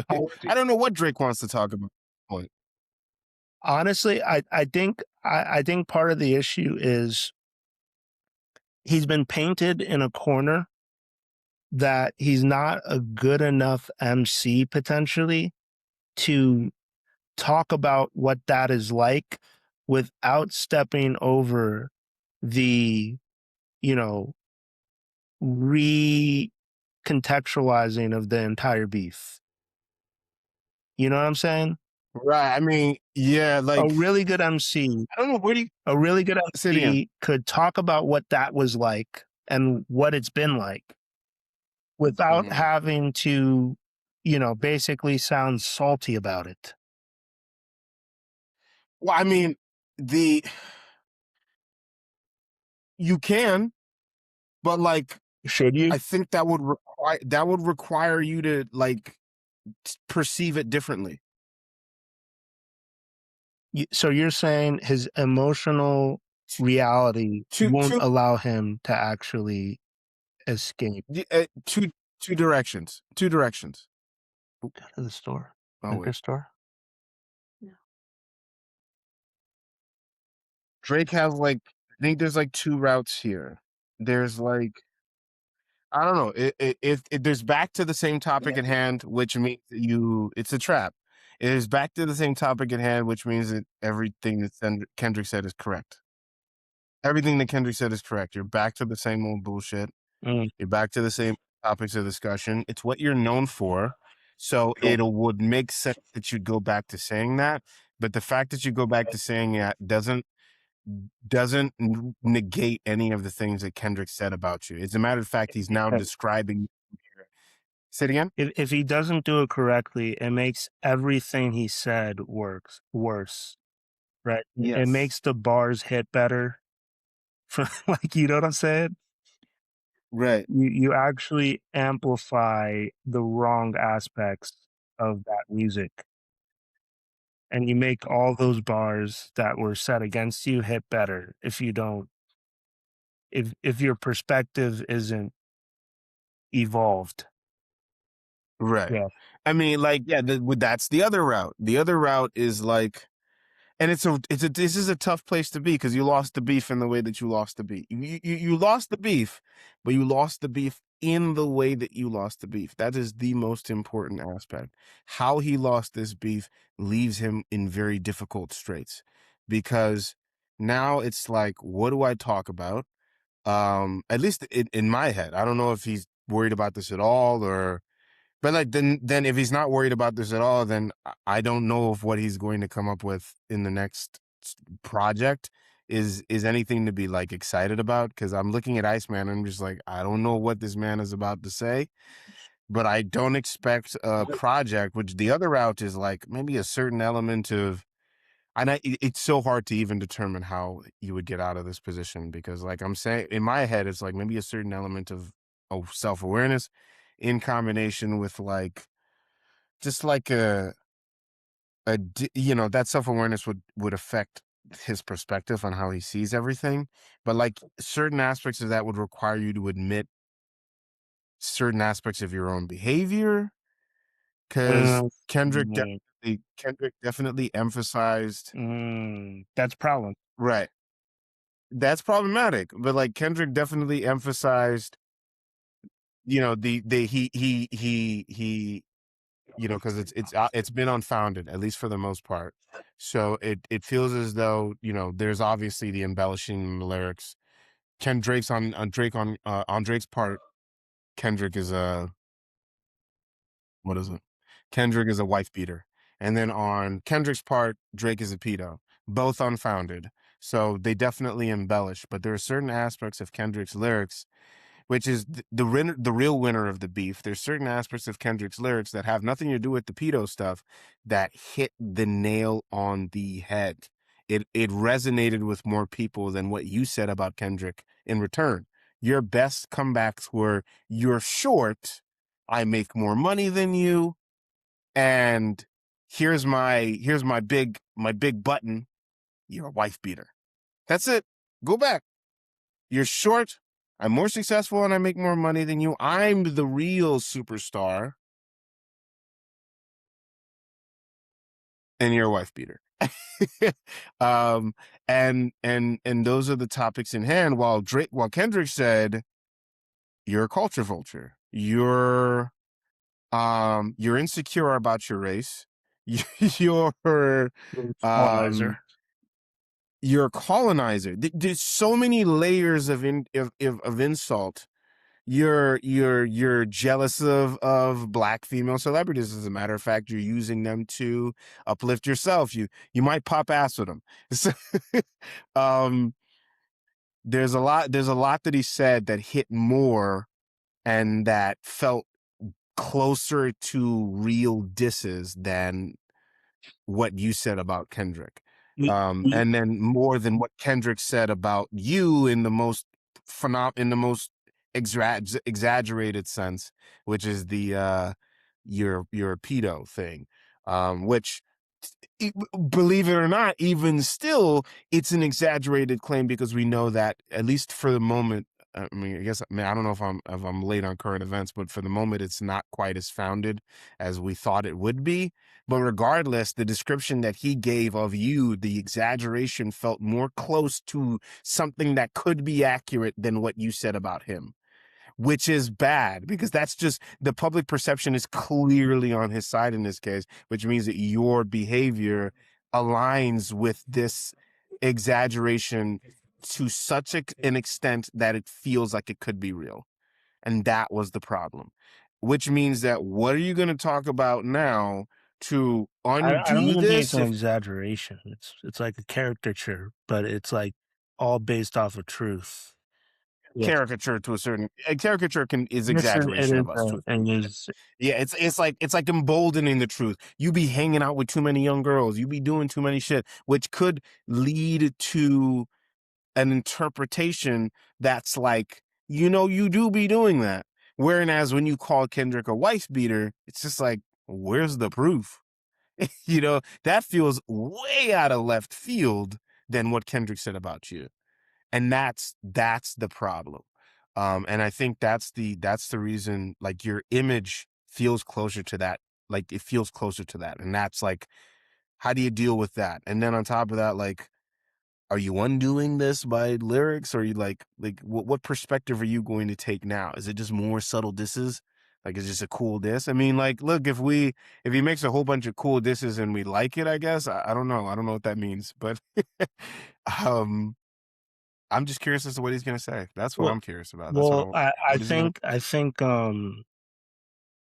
it goes to show, to be honest, that he's kind of in an artistic birdcage that he was put in here, right? Where any admission, right, is fatal.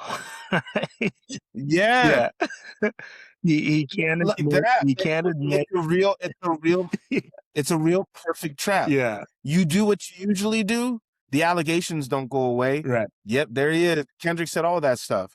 You do something else, that means that you have to confront certain aspects of your character, right? Because, like, what's the other route other than, like, I don't know, like, what do you do? Like, what's the other route other than, like, a certain element of, like, self-realization here that only reveals certain truths? And, like, look, there's there's the possibility of redemption on the other side, but you really lose in that case. Like, he was right. My nigga was right about you. Hence why you're coming out now, you know, admitting that, like, maybe I have been a little too this, maybe I have been a little too that.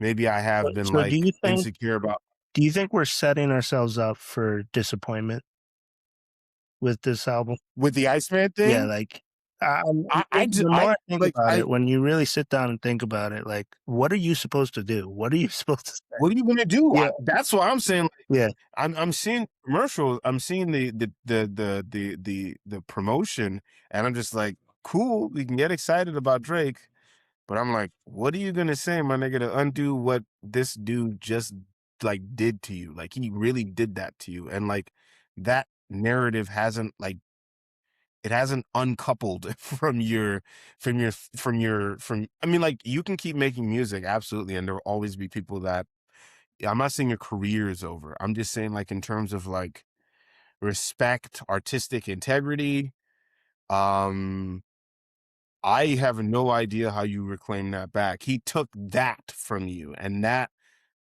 I don't care who you are as an artist, you want that. You want artistic respect and integrity. Like, no matter how much you claim, you know, it's about the money or so on and so forth, it would be really cool if you both had the money and then everybody said, like, you're a great artist and you're an honest practitioner of the craft.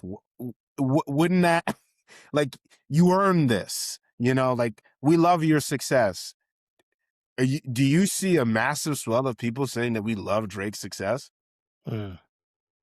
No, we love Kendrick's success. Feels like he earned this. How did we get here?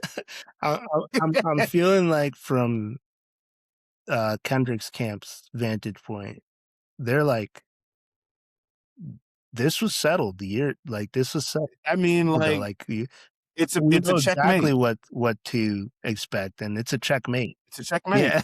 It's a checkmate. It's really a Yeah. checkmate, because, like, I mean, you would have to do some sort of super backflip maneuver. There's got to be some sort of, maybe. Okay, so then here's the problem as well. You know, I'm human, so maybe I'm overemphasizing a certain expectation from what I want from the project, so that when I get the project, I won't listen to it fairly and like whatever I get. I'm That's not the really case, but, like, anticipating this, right? I'm really anticipating this, but the more thinking about it seriously, right? And thinking about, okay, what can you say? What angles can you take? How can you address this without seeming like you're bitter and salty? And I'm like, this is like a Herculean task if you haven't been known to be doing this the last several projects, right? Right. right. If he had, like, at least one, Mr. Morale and the Big Steppers, or an album that was, like, more vulnerable in the last few years before this, then I'd be like, okay, there's a way I mean, there's a way for you to he this. Which has, but one? the problem with, well, he's had, I think there's definitely been moments throughout Drake's musical career that I think he's been relatively vulnerable in his lyricism and in his music. I think, you know, he's built a whole, like, lover boys, like, not like depressed, but like sad boy sort of vibe to a certain Yeah, but extent. it kind of sounds like musical sulking, right? It doesn't sound like like growth. It sounds like you're enjoying the sadness of the bit, like not enjoying. Well, look, okay, okay, so there's that one that he did. I think it was on a Kanye beat. I think I only found out that it was a Kanye beat later on, but there's like this, like, oh, I forgot the name of it. Give me a second. Let me take a look.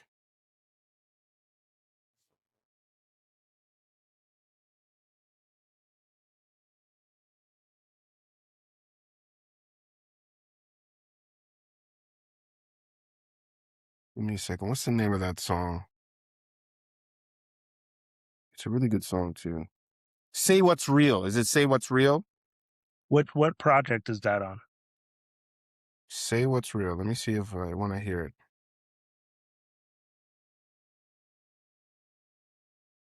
Yeah, say what's real. This was way back when. This is so far gone. Yeah, Call, come on. What are you talking about? I said, where in his last few projects has he created the pathway for him to address Well, it? to say he's to say he's never been No, vulnerable that's is a not. mistake. That's not what I said. I said, Mm. and it's kind of like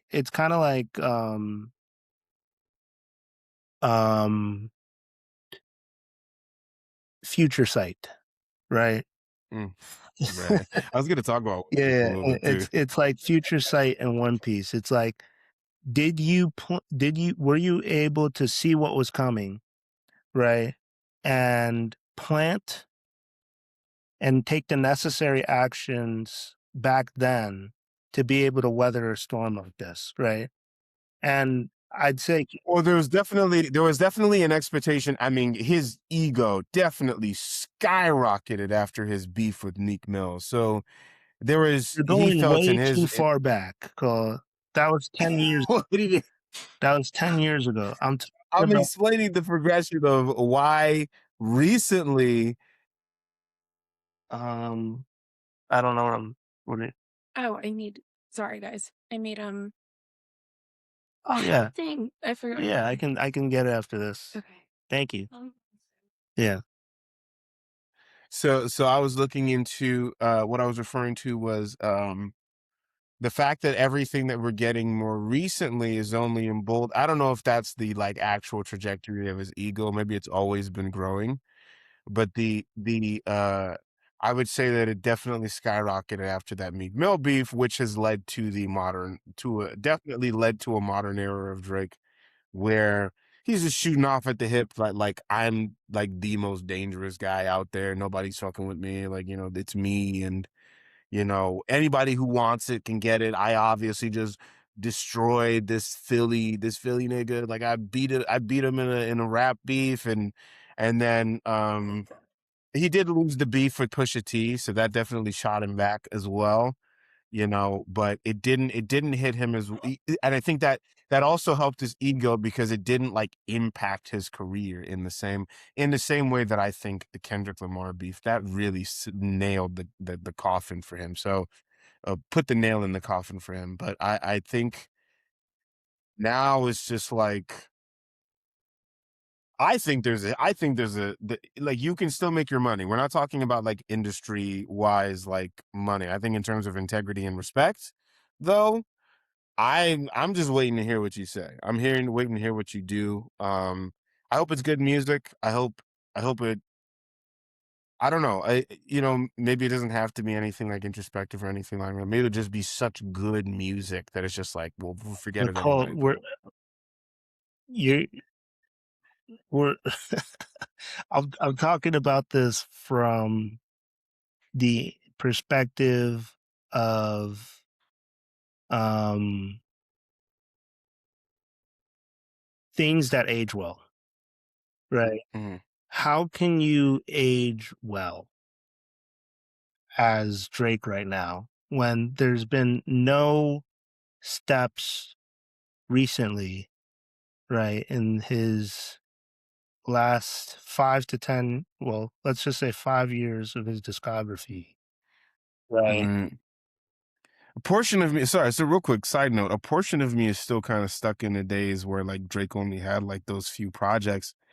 Like I'm still like like my mind state is still thinking of Drake in that pre-Scorpion era to a certain extent where, it really felt like less was more.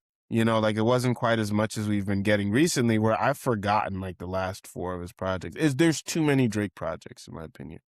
Especially as popular as he is. It just feels like there's too many. There's songs that I I hate just to be completely the forgot. bearer of bad news. Right? But he's he's not been anywhere near vulnerable. In fact, he's been very antagonistic last. Right. Well, I mean, but like in his head, and that's my question of what you're gonna sing next. In his head, he has been vulnerable in the past few years. he said that song about that girl on that vacation that didn't really understand him well enough, but he's already brought her to the vacation. So he's just like, maybe I'm making the wrong life choices getting these girls on vacations. And to him, that is a deep thought. That is No, a but deep thought about the girl he brought on that's not even vacation. how So that song went, right? In I don't even remember the song. that song was about him basically saying that I can take you on better vacations than your guy, right? And He's done a bunch of those. so, He's done a bunch of those. He's so told me in 13 different ways I'm broke. I guess based off of the frequency we've been speaking at, right, the past 2 hours, I haven't heard Drake express that level of insight in a long time. And that worries me. Well, I mean, you have to also think about the fact that, like, and maybe this is the crux. This is the crux of the issue as well. This is why art is important. Like, even if you decide not to speak, when you do bring out your art, you speak. You know what I'm But saying? I'm hoping Right. But he like has an the 81 problem is, point game right now. say it I'm again? hoping Drake has an 81 point game right now, like Kobe's I hope last so. game. I hope that's But the like, Drake we get. I feel Yeah. like a portion of that has to be balanced with the fact that, like, some of your subject matter, you gotta watch what you say. Cause I think, like, regardless of if you say it cool enough, we're gonna look at you sideways. Like, yeah, but that nigga over there, that 5'2" nigga that you insulted like 3 seconds ago, he really put you to work. Like, he bodied you. So, like, why are you saying that like he didn't? Like, the whole world saw him body you. Why are you saying that like he didn't? And then on top of that, why are you trying to paint the angle that everything, like, like, why are you trying to reframe it? Like, because that's what I've seen him do in the last few songs. He's trying to reframe it. Or And he's you giving can't. off a perspective that, like, or he's giving off That the would be a perspective that big it's just me. mistake if he tried to. It's like, he's like Drake versus the world. And it's just like, you're saying it like they're ganging up to beat me up, guys, but I'm never going to give up. Like, you're not a nerd. You're not like getting your lunch taken from you and your pants pulled up over your head and put into the locker room every day. They're trying to they're ganging up on you because you're the bully. It's like the bully getting ganged up on and said, "Hey guys, it's not right to gang up on people." It's just like, hey, you were bullying that dude 3 seconds ago. What are you talking about? You know what I'm saying? Yeah. Like, I, or at I least, literally think I'm what not saying needs I'm to happen would, and that's why this is an important Drake album, right? He's gotta do something we've never seen before. I hope so, man. I hope the penmanship is phenomenal. I hope the subject matter is phenomenal. I do believe that the subject matter matters. And I hope the beats and everything, the flows, lyrics, I hope everything is phenomenal and it's said in just the right way. But I'm also getting, we also haven't talked about the fact that the project is called Iceman. And I don't think there's a deeper layer, like some of the videos you sent me. There's a deeper layer where Drake is going to make some sort of interconnectivity with a Marvel character, as well as also maybe talking about the fact that, like, over the years, he's felt his heart grow colder because of his distance from people, or some sort of deeper subject. I just think he's just like talking about the fact that, like, I'm colder now than I was then. You thought I was cold then. I'm colder now. I just have the strongest feeling that is going to be I'm the actually, the more driving I think force. about this, I'm like, what am I expecting, right? I think we're actually I just hope for the best. I really collectively do. we're setting ourselves up for disappointment because, Reve- like, I you're I've, right. I've been The seeing the project's commercial, called Iceman, and I'm just and like, it's not I don't a know. concept album called. The project's called Iceman, and as far as I can tell, it's not a concept album. So what are we? It's So not a what are we concept. I really don't think it's talking a about? concept. What do you guys think a project from Drake called Iceman is going to be about? I really feel like he's going to tell us that yesterday I was cold on niggas. Now I'm colder. I think that's what he's going to say. In in, you know, bringing in all the topics of discussion, the girl, the power dynamics, the fame and the fortune, and all the aspects of the music that he brings, but new bars. So I don't know. I hope to God that every description that I just gave is completely and utterly wrong. He could have But I called it. don't expect any more than that. He could have called it through the Thucydides trap. Have you ever heard of that? I don't think he's thinking about that. No, that's what he should have called it, the Thucydides trap. I Basically, don't even know if you're saying it correctly. basically that's when two ruling powers rise up in history and their rivalry and conflict is inevitable. That's like Like an unstoppable force and an yeah, immovable the object. United States and China. It's like the Thucydides trap. That's what it's called. The Thucydides trap. That's what he should have called this project. Then you could have Yeah. then you could have framed like, look, what could I have done? Right? I was just trying to be great. Right? Mm. I ruffles feathers, right? And an unstoppable force meant an immovable object. Somebody had to win. Kendrick won, right? He's the people's champ, right? That you're describing a bunch of confrontation. Like that's, you know, I would also add on the fact maybe you can use that, but then like also explain that, like, let me tell you why I am the way that I am. Right? I can't explain Kendrick to you. It was inevitable. Yeah. Right. Yeah. Let me tell you why I am the way that I am. Let me tell you why I've moved the way that I've moved. Let me tell you the honesty of that. And it's going to be revealing at the same time. It has this trap title that you mentioned, saying that like Kendrick did trap me. But then at the same time, you know, we are two objects, immovable object, you know, and unstoppable force, and it's a coming political together idea for too. cause. Yeah, you know, it's a colliding. political idea. You could come at like, oh look, the two sides of every aisle are colliding in culture, right? And I just happen to represent the other side. The losing side, but I don't think he's thinking of a concept like that, or even.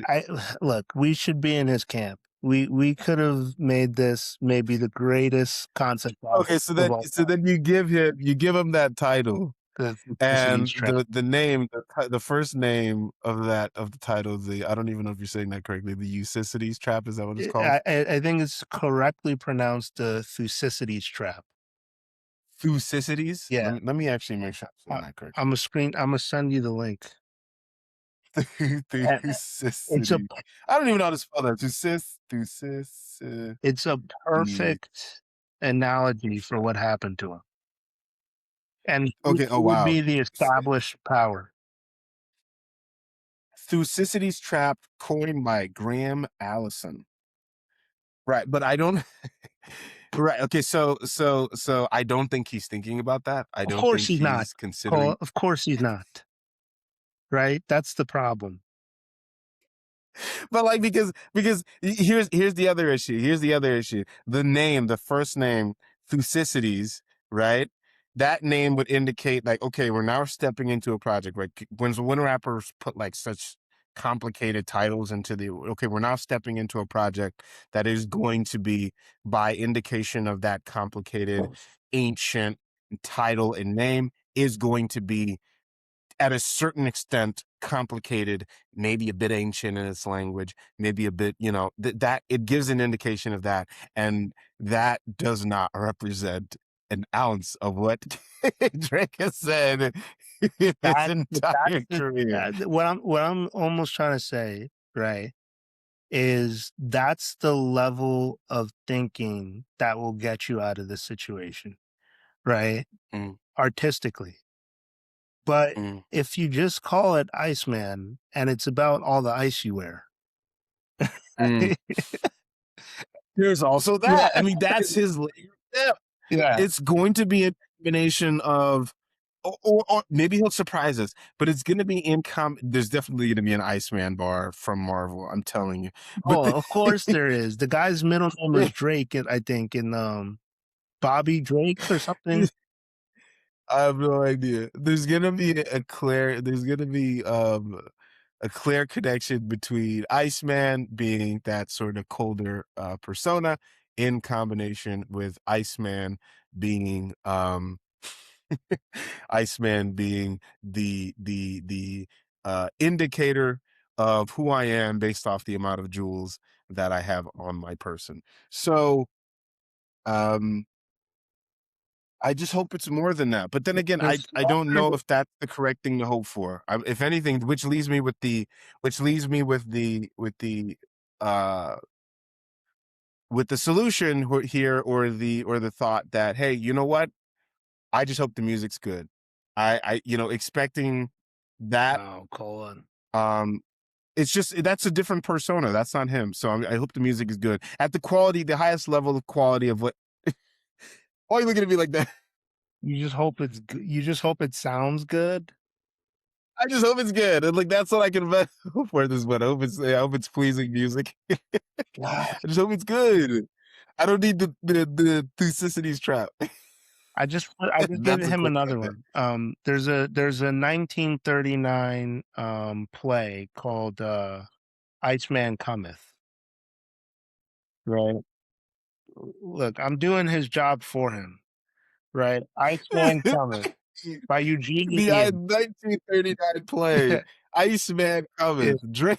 that explores Drake. self-delusion, despair, and the necessity of illusions among a group of alcoholics in a 1912 New York City dive bar. Focuses on the disruptive visit of Theodore Hickey Hickman, a salesman who tries to force the residents to abandon their lives and face reality. Dang! Dang!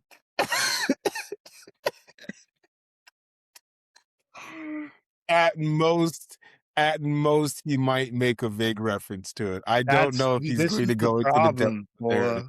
Bola. This is the I'm not hopeful. the problem is we're enabling this guy to make just the most surface level things, right? And This is then what I this is just the hope he said. I just hope the I I think he just hope said it in an interview. I think he did say, I'm paraphrasing, but I think he did say he didn't want to do like the whole Mos Def route. Like he literally said that in an interview and back in the day. He doesn't want I'm to do not the even Mos Def asking route. him to, right? That You didn't Most Def is referencing those references. oh yeah. Oh yeah. If he's more of a mind, Yazin Bey is more of a mind that I believe would refer to something like the Thucydides trap or the Iceman Cometh in the depth of its narrative and in the understanding of the text and in the story. But I just don't, it even if Drake has read, watched, or is aware of these things, I just don't think that's the persona that he's tapping into or the knowledge that he's tapping into for the lyrics that he's giving. You know what it is. The way I'm thinking, right? Because I would say Most Def is politically conscious, right? Yes. And self-aware, Right, self-aware too. personally conscious, But what I'm thinking is conscious in high general. art. That's what I'm thinking. Yeah. That I'm like, what I'm asking of Drake, I want to see high art Drake, right? That's the only way out of this. It's too late. That's the only way out of Too this. late. You cannot throw in there. You know what though? You know what? Let me not be pessimistic. Maybe it's not too late. Maybe it's never I too hope late he for Drake spent to 2 reach. years reading. Right.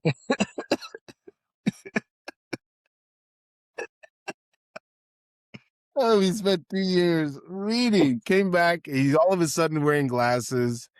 He's Hank McCoy from the X-Men, and he says, "I have a prose, I have a narrative, I have a climax, and I have a solution.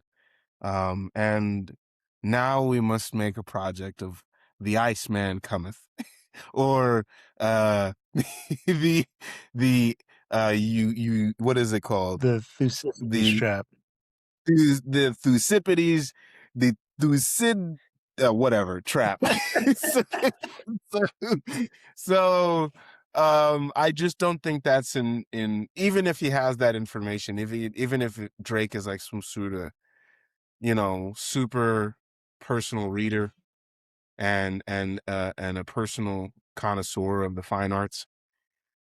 He has not given us the indication that that is the case, nor will he talk about things like that in his lyrics. I just don't think that's the choice he's going to make. I don't hope that in particular. I hope the highest version of Drake's art as Drake can make it exists. I hope that Do you think? I hope we haven't seen the best of Drake yet. I hope we I haven't. hope That's we really what I haven't. hope. All I'm saying is, none of Drake's music I can imagine in the Louvre, right? That's what I'm saying. That's the problem. I don't expect to be in the U.S. in the U.S. library. What is it? The Library of Library of Arts or whatever. Congress. But Library of Congress. isn't Don't that a expect problem that. though? I feel like every artist in his territory has hit that level. Well, I would say, you know what? There's definitely been a few offerings by J. Cole that has definitely been in that regard. I think J. Cole has definitely in his greatest moments definitely been I know he's definitely made the effort towards it, but he's definitely reached a certain level of high art. Kendrick lives there, just lives there, Yeah. just kind of I think he was exists in born there, there. actually. He was born. I think he was born in the realm of high art, or at least like his lowest frequency is what I call it upper middle class art. It's the upper middle class, lower upper class art. And then, you know, any effort that he puts in more than that is a good thing for music. But yeah, I don't. I think J. Cole in his best moments reached there, but I don't necessarily think that like every one of his contemporaries, because it's not just J. Cole and Kendrick. Those are the two that have reached the heights.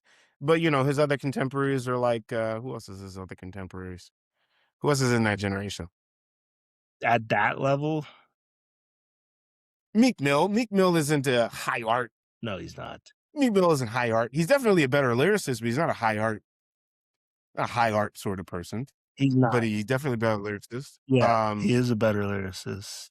He's a better lyricist. I think who else is in their generation? Is Childish Gambino considered in a generation? Yeah, Childish Gambino is a high. Yeah, he's high art. Yeah, he's high art. Yeah. He's high art. He's high art. And who else? Who else is up there? Oh yeah, Frank Ocean is high art. Bro. Yeah, sorry, bro.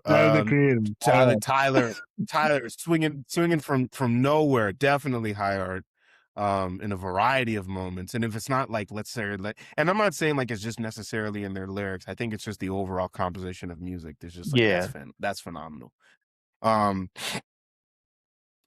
Drake is, I mean, Kanye is before their generation, but Kanye is definitely high art. You know, despite his many misgivings, he's definitely reached that in a variety of Imagine areas. if Drake was high art, Cole. Imagine how amazing that would be. There's like spot, like, you know, like the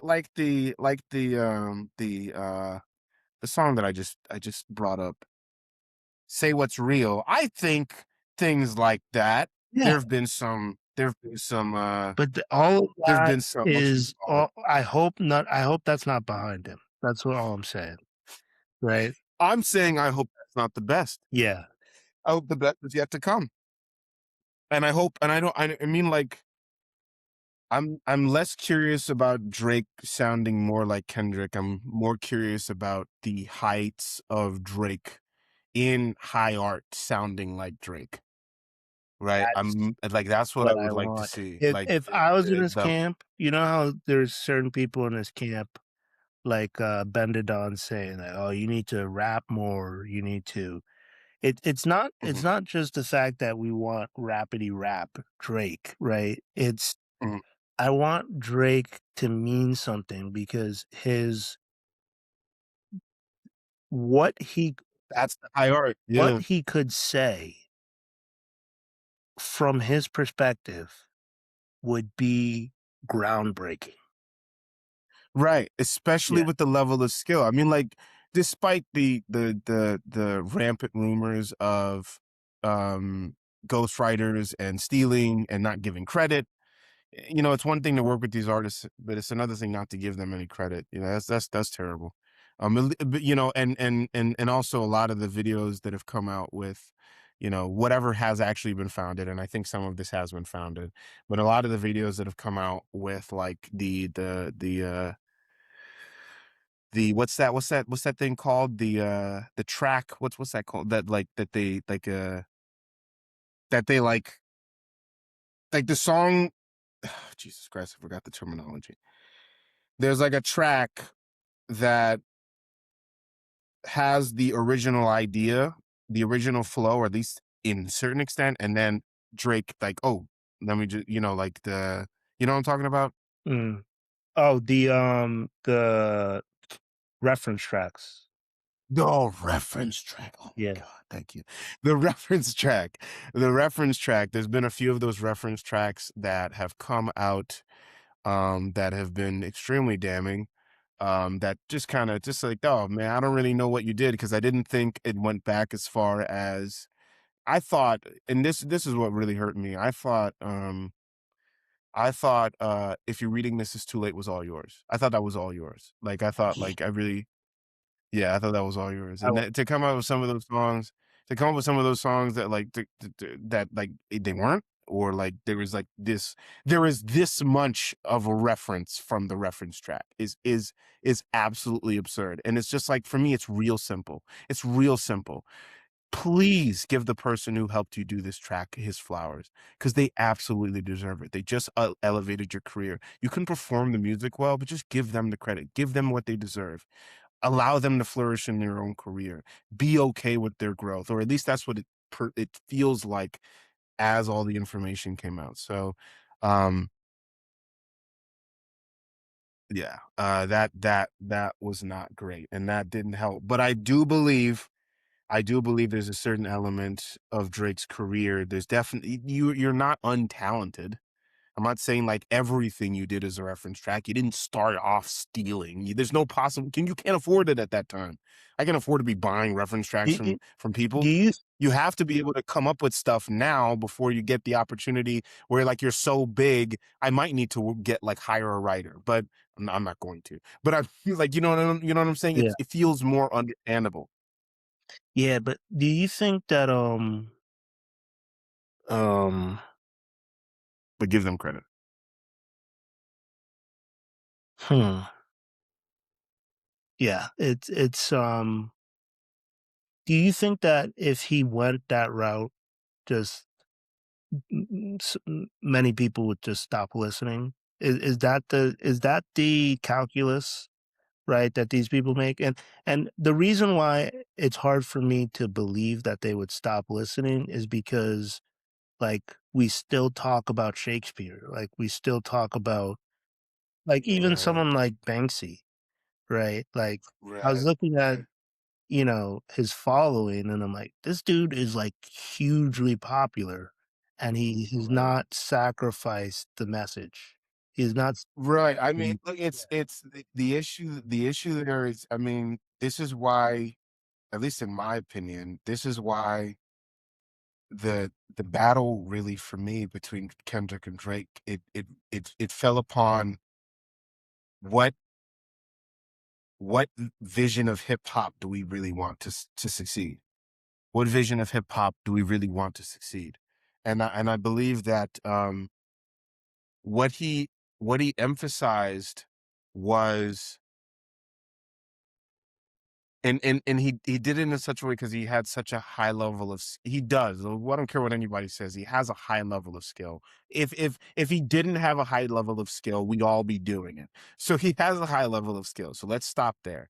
He has a high level of skill, but in terms of what he discussed, what he talked about, what he embellished, what he promoted, those things have low frequencies. So having a high level of ability to talk about those things and to get into intricacies of those relationships, the money, the power, the wealth, and to say good bars within that aspect, it could still be exciting to hear, and interesting to hear. And obviously it's worked, but it does promote um low frequency vibrations, low frequency thought processes or beliefs or ideas.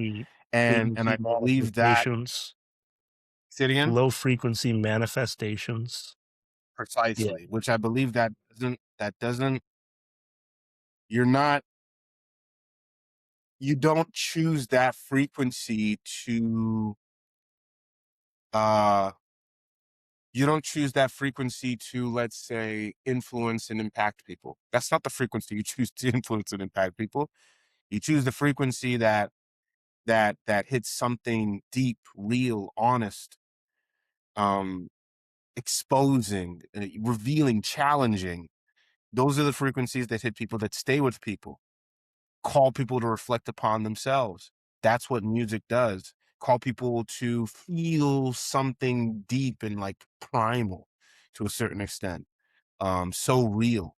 But like that other way, that has a very clear function, and we know that now. That other way, it plays to our baser instincts. Repetitive rhythm, Mhm. easy sound, nice and quick and palatable. And you do that well enough, he clearly said it, like, I want to be rich and famous. I want to be rich and famous. That's what I want to do. I want to be rich and famous. I don't want to You go don't that want low to be step. a cautionary tale, though. Right, right, sure, but like he doesn't want that. The artist route demands more from the artist, and it sometimes doesn't deliver immense financial success. He doesn't want that. He wants riches. He wants fame. I just want to be successful. But like E- in the way that I want to be rich, famous, I want to be a rapper. I want to be a rapper like Even now, all the rappers. the thing that I cannot fully perceive, like understand, right? I do have Is to get off in a few yeah, minutes. yeah, For and me, it's like nearly 1 a.m. we'll be done very soon. Mhm. But why cater to being rich and famous at this point? You're past it. Well, I don't know Well, why. I don't know why you've at this done point. everything. You've already won, Yeah. right? That's the issue. Here's what I say about that. Here's what I say about that. It's where you start, it's where you finish, right? It's like it's where you start. Not in a sense, but like it's let me be more specific. It's what was your initial mission? That's essentially what I mean by where you start. What's your initial mission? Well, like what are you here for? Um, and there's always an aspect of money. It's necessary. Like we all need that. But like I think a lot of artists who would like to be rich as well would also like to like not, because I there's a few artists that I follow that I think are really good rappers, like really good rappers that I think still want you to like respect the bars. Like they're not just like it's not you would neglect the bars more because like it's not necessarily the point. What drives the audience to be engaged with you is like a combination of the video and a combination of the sound, and you just have to be like in the right pocket. It's like really like if you say anything while you're in the right pocket, some people be like, "Ooh, that's hard." Like that's what the people just say. Like you just in the right pocket and you say it, and the beat's really good too. That's hard. Like it doesn't even matter whatever you say. So I think uh people are saying stuff. So that means you care what you say. Like you're saying like real things. I'm listening, like you guys are saying real things. So you care about like what that means. Like that means something. Like you actually care about what you say. and I think that that carries a certain care for the music, and it carries a certain care for the audience, and it carries a certain care for legacy. Where I'm not saying that Drake doesn't necessarily care about legacy, um, but he is the same rapper that popularized YOLO, you know? So so Fair enough. so you know, with with not Pusha T, I'm sorry, forgive me, for with Tyga. So I'm just like, you know, he did emphasize that, like, I only live once, so I'm gonna be as rich as I possibly can, be as famous as I possibly can. He was attracted to a very certain image of the rapper. Whereas other rappers, I mean, who doesn't want the money? Who does not want the money? Who doesn't want the fame? It's a lie. You want it both. Who doesn't? But I think deeply as an artist, you want the recognition for the quality of your work. And then you want to be paid, compensated for it. I think that's the correct way to align yourself. So the riches and the fame can be brought down to, I would like to be paid for this. So I'd like a nice steady career. I'd like to be paid for the effort that I put into something. But then at the same time, I want people to recognize the work, but what I want it to be recognized for also matters. I want people to hear this, but I want it to be recognized for what I'm saying. I want people to like hear me through this, you know, whereas like the other way just feels like, you know, lowest common denominator, get as many people as involved as possible, as many audience members as possible. Doesn't really necessarily care what you say, in as much as it creates this certain mood and vibe that people can always just be addicted to without necessarily like feeding them anything. I figured out how to get music popular, but I didn't make anything that like carries a message through it, that carries like, what's the message here? What's the message here? Which is why, like, I say, like, Drake has a certain level of skill because he's able to make it a certain level of depth, which is definitely more than what a lot of people would say out there. And his bars, I would say, despite I'm sure there's arguments against against what I'm going to say, but I still believe his bars have a certain level of ability that most people just can't do. I still think, regardless of that, it's still the low, like, it's like a really, which it makes it's a skill in and of itself, but like it's the lowest common denominator of that certain bar at the height of the skill and ability in which I can say that thing, hitting just the right point for it to be catchy and engaging, yet at the same time um mass appealing, right? Without necessarily, you know, there's no, it doesn't need it doesn't need the deeper thing in it, you know, because like, you know, like, that doesn't matter. He doesn't take that as an opportunity to like smuggle in something important to say. That's the problem. You're not taking that as an opportunity to like, oh, I have this much attention, I have these much fan members, I have this much, or at least the messages. I don't know, maybe you think it's deep, but like I'm over here sitting like, love the story, love how, or not love the story, but like, you know, you definitely told that story in a certain level of complexity and understanding that most people can't do. But then at the same time, I'm engaged enough with the art to understand that like there's no core, no center to it strong enough, palatable enough to be like a legitimate message. That like the rappers are correct in that, in that assessment of your music. That there's, what does this carry forward, especially when you're such a popular representation of the culture. Like you, whether we like it or not, you're a representation of the culture, and that representation, that's the problem. Representation matters, and I don't think you care. I think you're just trying to be rich and famous. I think it's a fatal flaw, right? That Yeah. and that's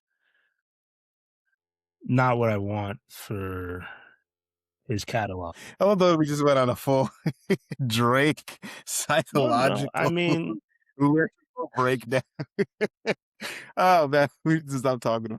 But you look, this is what he wants too, to a certain extent. Like, but this is like kind of the drawback of that. Like, you want the attention, but like, you have to understand that we're not just like I'm not like a lemming. I don't just hear a sound, have no thought of the sound, but it is a sound that I'm hearing that is pleasing to at least to a certain extent, and then go back to just like whatever. I I'm a I human being, also so think that I'm I'm capable. Sorry, I'm a human being, so I'm capable of hearing that sound, and then I'm capable of thinking about what am I actually listening to. And I think like that's the aspect of it that you don't really necessarily but care I about as genuinely much. believe that the world that could just accept low level frequency anything is behind us, right? So one of the things that Mm. I worry about is that for him, right? Because I like him, right? Wow, look, Yeah, mind I you, like circling back into I like his sorry, music, I like sorry. his work, right? Mhm. But one of the things I worry about is that there's like a great filter in music and art history, and you might not cross over to the other side of the filter. Not in a variety of different ways, I believe. It depends on what that filter means. It is inevitable to discuss Drake when discussing music, when discussing hip hop as well. He's earned that. But in terms of like when we talk about like the greatness of art, the heights of art, which might be a conversation that he is interested in being in, I think we can only reference him vaguely. I think we can only reference it vaguely. I don't think we could like put him at the epicenter and be like, this is greatness. I think we can only be like, like I've been mentioning, like the quality of your art is higher than than most of what is out there. So which makes your art immediately stand out. But the overall the overall feeling and what it carries throughout culture and society is not a lasting feeling, especially with the most frequent projects. I do recall the earlier projects being a bit more memorable. Having that, remember that when we were saying that like Drake effect where the song hits you later. Do you feel like that's still happening anymore? Do I you think feel it's like a the song's hitting you later? opposite now. It's as a Is matter of that fact, a lot of the music uh, is just like the songs are aging poorly, right? right, The which is songs, there's unfortunate. like a portion of his career in the beginning, right? Where those songs you can come back and hear them and they've aged well. Like, Hmm. you know, the one you brought up on the Kanye beat, Hmm. right? Or Successful, right? Right. Those I love that one. those songs get I love that because I ever felt like that better. was so honest. Like it's okay to want to be successful, Yeah, but it's even better to be honest about that.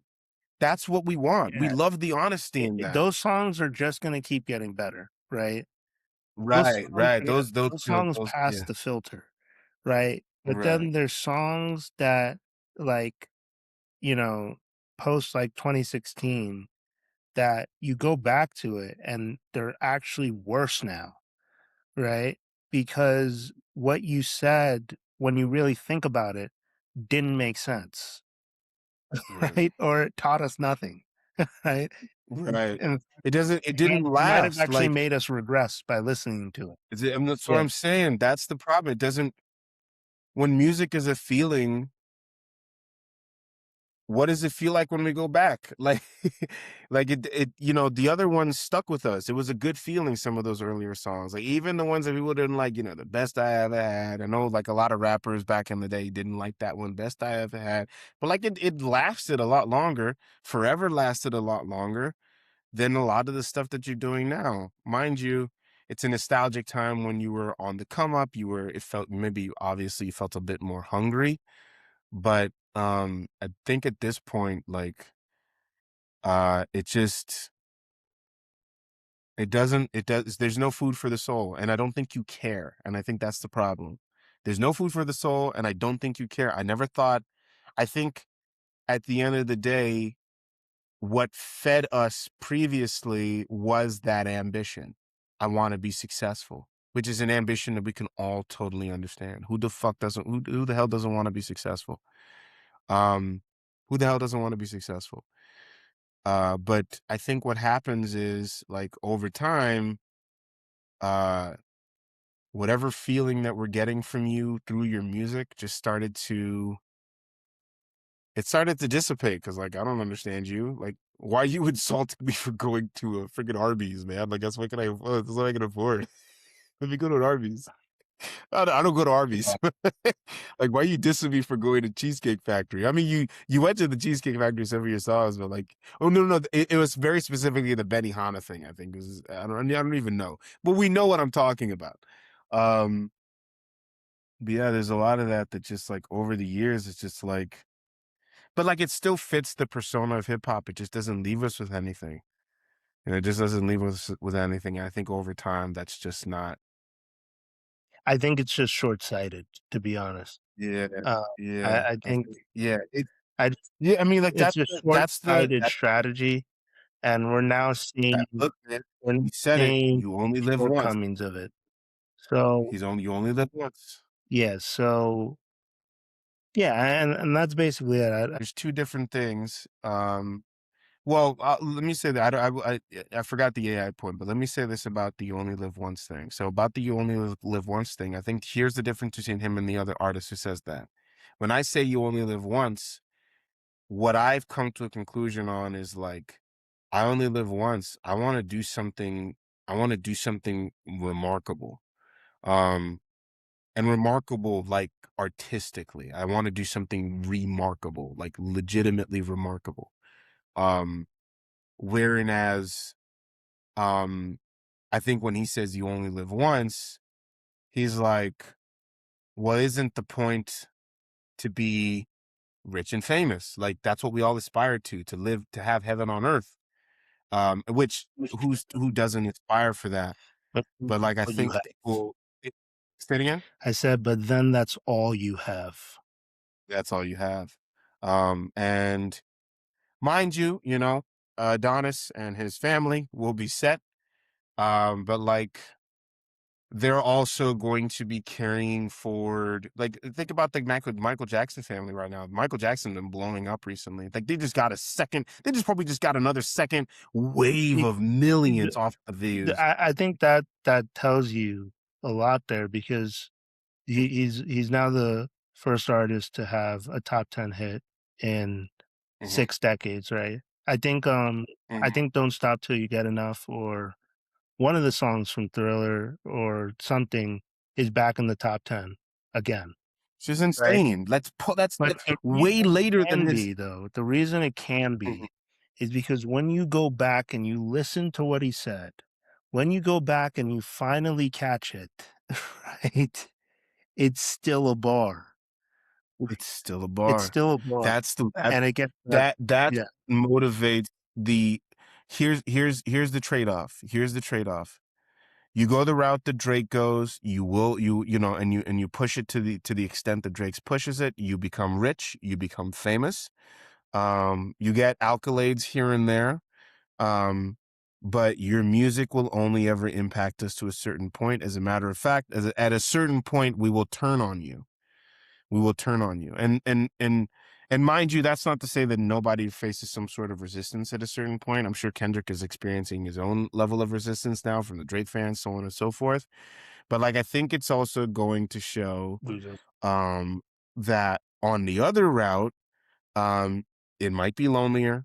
There's a higher possibility of you never being rich, never being famous, but the impact of your work will resonate forever. It will. It actually will. In as much as we are, as long as humanity extends, that work will always be as good as it was. It will always hit a certain rhythm. It will always influence a certain person, will always feel a certain way. And that's not to say that Drake's earlier music doesn't do that, but I think a lot of his more recent ones just kind of fall into this blanket of just like song. Here's a song that might be popular for right now, will never be more popular than this moment right now, because it's just song. It doesn't carry any further. It's just like it doesn't carry anything further than this. Like there's no lasting anything here. It's just a song.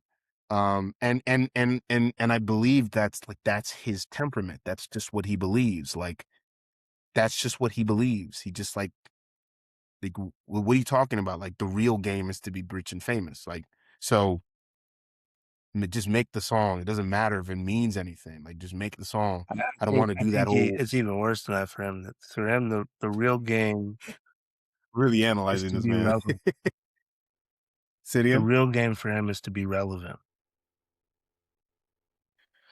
Right, right. I mean, like, isn't that what every artist wants? To be relevant and to be Well, um I think relevant is good. Timeless is better. I'm just saying. I'm just saying. Look at here's going back to that Michael Jackson thing. Going back to that Michael Jackson thing. Look at their estate. Look how that's doing. A resurgence occurs of Michael's music, and what's happening is we're not going back to Michael's music and being like, remember how useless all this was? No, the music that he made popular all those years ago are like only becoming more popular. Like, what's going on? It's reaching a whole new resurgence. Smooth Criminal, in my opinion, is still one of the greatest songs of all time, and my personal favorite. Smooth Criminal and Beat It are his best, in my opinion. I'll fight anyone, but in my opinion, they are his best, and my personal favorite. Just so good, so good, and it's always been good. But as a matter of fact, when I started listening to it again recently, having grown up and have a better awareness of self and understanding of music, it's just like, this is remarkable. How did this dude do this? And I don't think that's the same for a lot of Drake's work. I don't know if Drake, I mean, mind you, there's always the accusation of Michael Jackson's of what happened with the courts, and Michael Jackson being, what do they say these days? A PDF file. But funny enough, Drake is gonna go through the same thing, but with not I don't think it's going to be quite as a beloved discography. So you're not dealing with the same level of beloved discography. And what's worse too is that, like, you just have the accusation without any of the trials, any of that, like, the more like the government got involved type shit. I mean, You look, just have the the accusation. accusation is because of a rap beef. That's the difference, right? Right, right, Media right. didn't turn against you to try and tear you down because you were, revealing, how the industry treats artists and then fighting back Mhm. and potentially winning and owning all these catalogs. Like the when you go back and like you see like what Michael Jackson wrote in like his journal when he was a kid, like, I'm gonna be the greatest entertainer of all time. I'm gonna study. I'm gonna take every piece of entertainment history before me and create something like you've never seen before. And then he did. Right. Yeah. Mm, There's just a different level of perspective behind Michael Jackson's work yeah. that it's, you know, That carried it through. That carried carried through. through. It was way more true Right. than any Right. allegations, right? Now, is it that maybe there was something, maybe Drake did have the notion to, despite not necessarily wanting to go the Yazin Bey Mos Def route, still wanting to do something impactful and interesting? Is it that he had that original intention, at least in his own voice, and then that went wayward over the years, or is he that never had any of those intentions whatsoever, I and think that he led him had to it. where it is I think his compass and his aim was right at a certain, in the beginning? but there's something, I'm sorry to say it, right? But I can only say what I mean. There is just something sinister um about the way in which like the reveal of like, oh, there's some of these rap songs, right, are not written by me. Right? Yeah, I mean, I feel like it's Something really that just fundamentally Right. wrong Right. with that reality. But also, I think it's the fact that like you didn't think that like maybe we'd be okay if you just said like this person wrote it, that dude wrote it. Like you didn't think like I mean, I feel like maybe it would maybe to a certain extent reduce hip hop reputation, but I think that also indicates that you care about hip hop reputation, you care about rap reputation, you care about what people think about you. There's something But I he also could think have saved. Yeah, there's definitely a level of integrity he could have saved by just doing that. Right. Just tell us like oh that person wrote that. Like give him credit. Like it's okay. Like we'll be fine. We'll be like I think most people would understand that like you're like an international superstar. Like I can understand if your schedule becomes difficult for you to write all the time or come up with really brand spanking new ideas, and you may have to outsource some of the ideas, collaborate with other artists, something, but giving them the credit along the way, that sort of integrity and honesty is just like, look, I didn't write that. Like that'd be There's two okay. Like ways, but there's two ways in which that to me, well, there's two things that um maybe one, but I can make the case for the other, that kind of rules you out for, right? Like you're no longer that, right? right. One of it is which, this. which I think Kendrick kind of nails in the analysis where it's just like you'll never be that because you're not willing to take that step. You're not willing to um or you couldn't make the decision to say, you know what, I would rather not have this song at all than have it and it not be me that is encapsulated in this song, right? This is not me. It's not Right. me, Right. right? Right. I would rather throw it out and keep it all me than have it sound cool and it not be me, right? Right. And unfortunately, that decision is everything when it came And then on when it top of came that, to, look, right? and I also But think I I think also think when there's it a also compromise comes there. to art too, that Yeah. decision is Right. is says a lot. Yeah. Right. But I also think there's a compromise there because I think people can have a perception of just like, like I mentioned, like it's okay if you can't reach the volume. And that's the thing too, which is why I said just like take some breaks. Like it's okay. Like you were famous enough for you to take like a year or two, 3 years, maybe do some shows while you still give yourself an opportunity to create something. Or just if you want to keep creating every month or every year or whatever, as frequently as you has, dropping projects all the time and taking over or running the game whatsoever, just or whatever. Um, it's okay. Just like let us know that like Quentin Miller did that, or this person did that, or that person did that, or I got the reference track from here.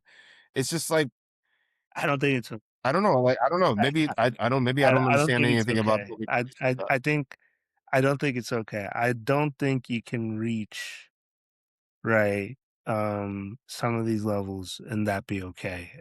I think that's the truth. Mhm. I think Which is why I say it's important where you start. If you start with the notion that like regardless of whatever your art sounds like, I will move with integrity and honesty, and I will do the utmost that I can to be the artist that I know I can be, but to be an artist with like, I have rules and boundaries, so on and so forth. I think I feel like that will definitely not even lead to a position in which you have to make a decision like that. right. But like I Yeah, think even when you get to that situation, you can choose to make the better decision and just be like, this person deserves the credit for this. Like it's so simple. Like you will make your money, you'll be fine. I You'll have your think he fame still. subordinated the wrong,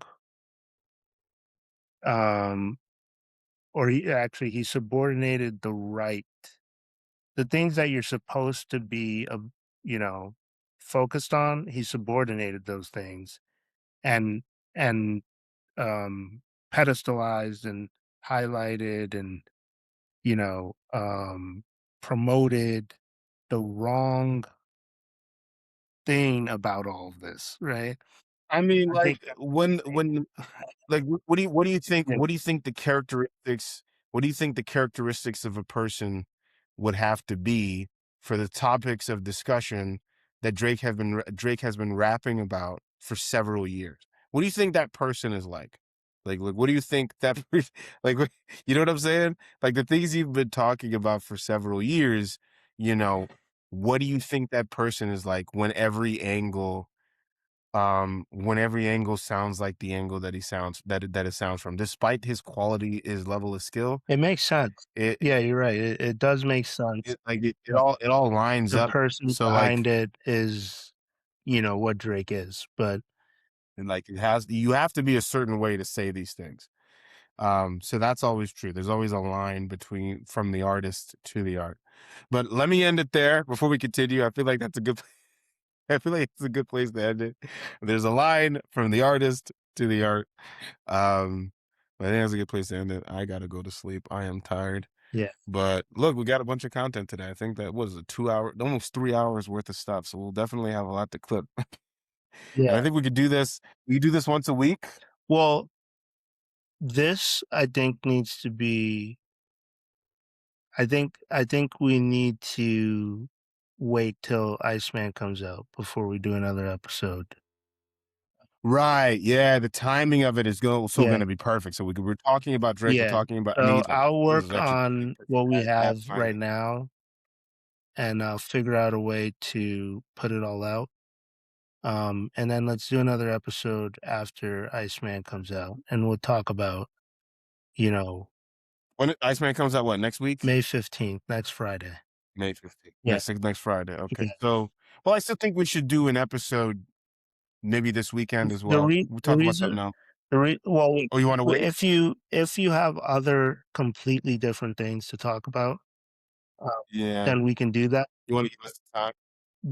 Just because I think we will literally have probably enough clips to post once a day for the next 30 days. But Mm, I yeah, also don't bunch. want to get into a pattern of saying the same things over and over again. Yeah, Yeah, I was worried about that too. yeah. I was worried So about I that too. think we can 'Cause we did talk we about can Drake a lot. either We've already talked about Drake a bunch yeah, too. and that's fine because I think we actually brought to the table perspective regarding Drake that most people haven't delivered, May not think haven't about. haven't put into the atmosphere. Yeah. Um, which is, high art Drake. I don't think we've ever gotten that. Or not that we've never Yeah. gotten it.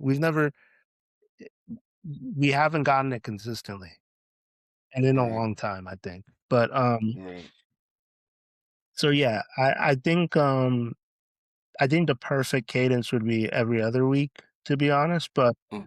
but I think we can do That I think we can do a weekly if we keep it shorter. true. But okay, if anything, if we want to keep it longer, then I think every other week could be good. Then be really good. I think that's a good schedule to keep. Yeah. And Well, we're gonna have content for quite some while, so that's good. yeah. I'm very happy about that. That's gonna be real helpful because I've been trying to figure out what to do for content. But I think with this, in combination with doing, and I'm gonna write some more music as well. I think this is the camera here. I mean the mic, the hanging mic, and just like rapping and like having that follow, I think really emphasizes both the beat and the way that I'm saying it really focuses in on my voice. And I think that is a really, really cool thing that we're doing there Mhm. because it's just like it emphasizes my voice, but that also leads to the lyrics, but that also leads to the beat that's supplementing the voice. And I think that's really good. That's really good. I like when I was watching the video, I'm like, this could really fly. I feel like because it really brings out I'm like, you guys feel this shit? I'm like, dude, yeah, okay. But I like the video. Mhm. Other than that, I think that could be a really cool thing. So remember those settings, save those settings, or we can also try and see if we can improve those settings. Oh yeah, But we I'll have be able to improve on it for right, because now I right, understand what's happening. Uh, right. I'll be able to improve on it for, and maybe even do the zoom in, zoom out effect for the garden version you did outside. Mhm. That could be cool Yeah. too. I think so too. We can try that as well. But I think we should release every video. I do kind of think that the one here is going to be really the most popular one. But I could be wrong. Who knows? Because people say that the one that they didn't think was going to be popular became popular, and the one that they thought was going to be popular wasn't anything at all. So I think we still got a good amount of content though, and that's good. I don't even care if any of them go popular. I'm just glad to put them out there because it's slowly going to build the audience. Yeah, But let you'd me be stop there because I can talk forever. yeah, Say again? I think you'd be surprised. I think Sure, dude. there's a lot of good shit that's in our pipeline. Honestly, this is some high level content to me. Yeah. I think so too, and I think our personalities are showing because of it, and I think people like that stuff as well. So yeah, that's why I thought, regardless of podcast, we should just record every 2 weeks. They think it's a good idea. Just be consistent about it, and then we just post videos Yeah. afterwards, and It gives you we'll get time to content think about what you want to say and uh, we can even and how to improve extend on. those episodes to be like 2.5 hours, so we get like 2 episodes in one sitting, basically. Precisely, Yeah. precisely. All right, so let me go to sleep. Alright. I'm so.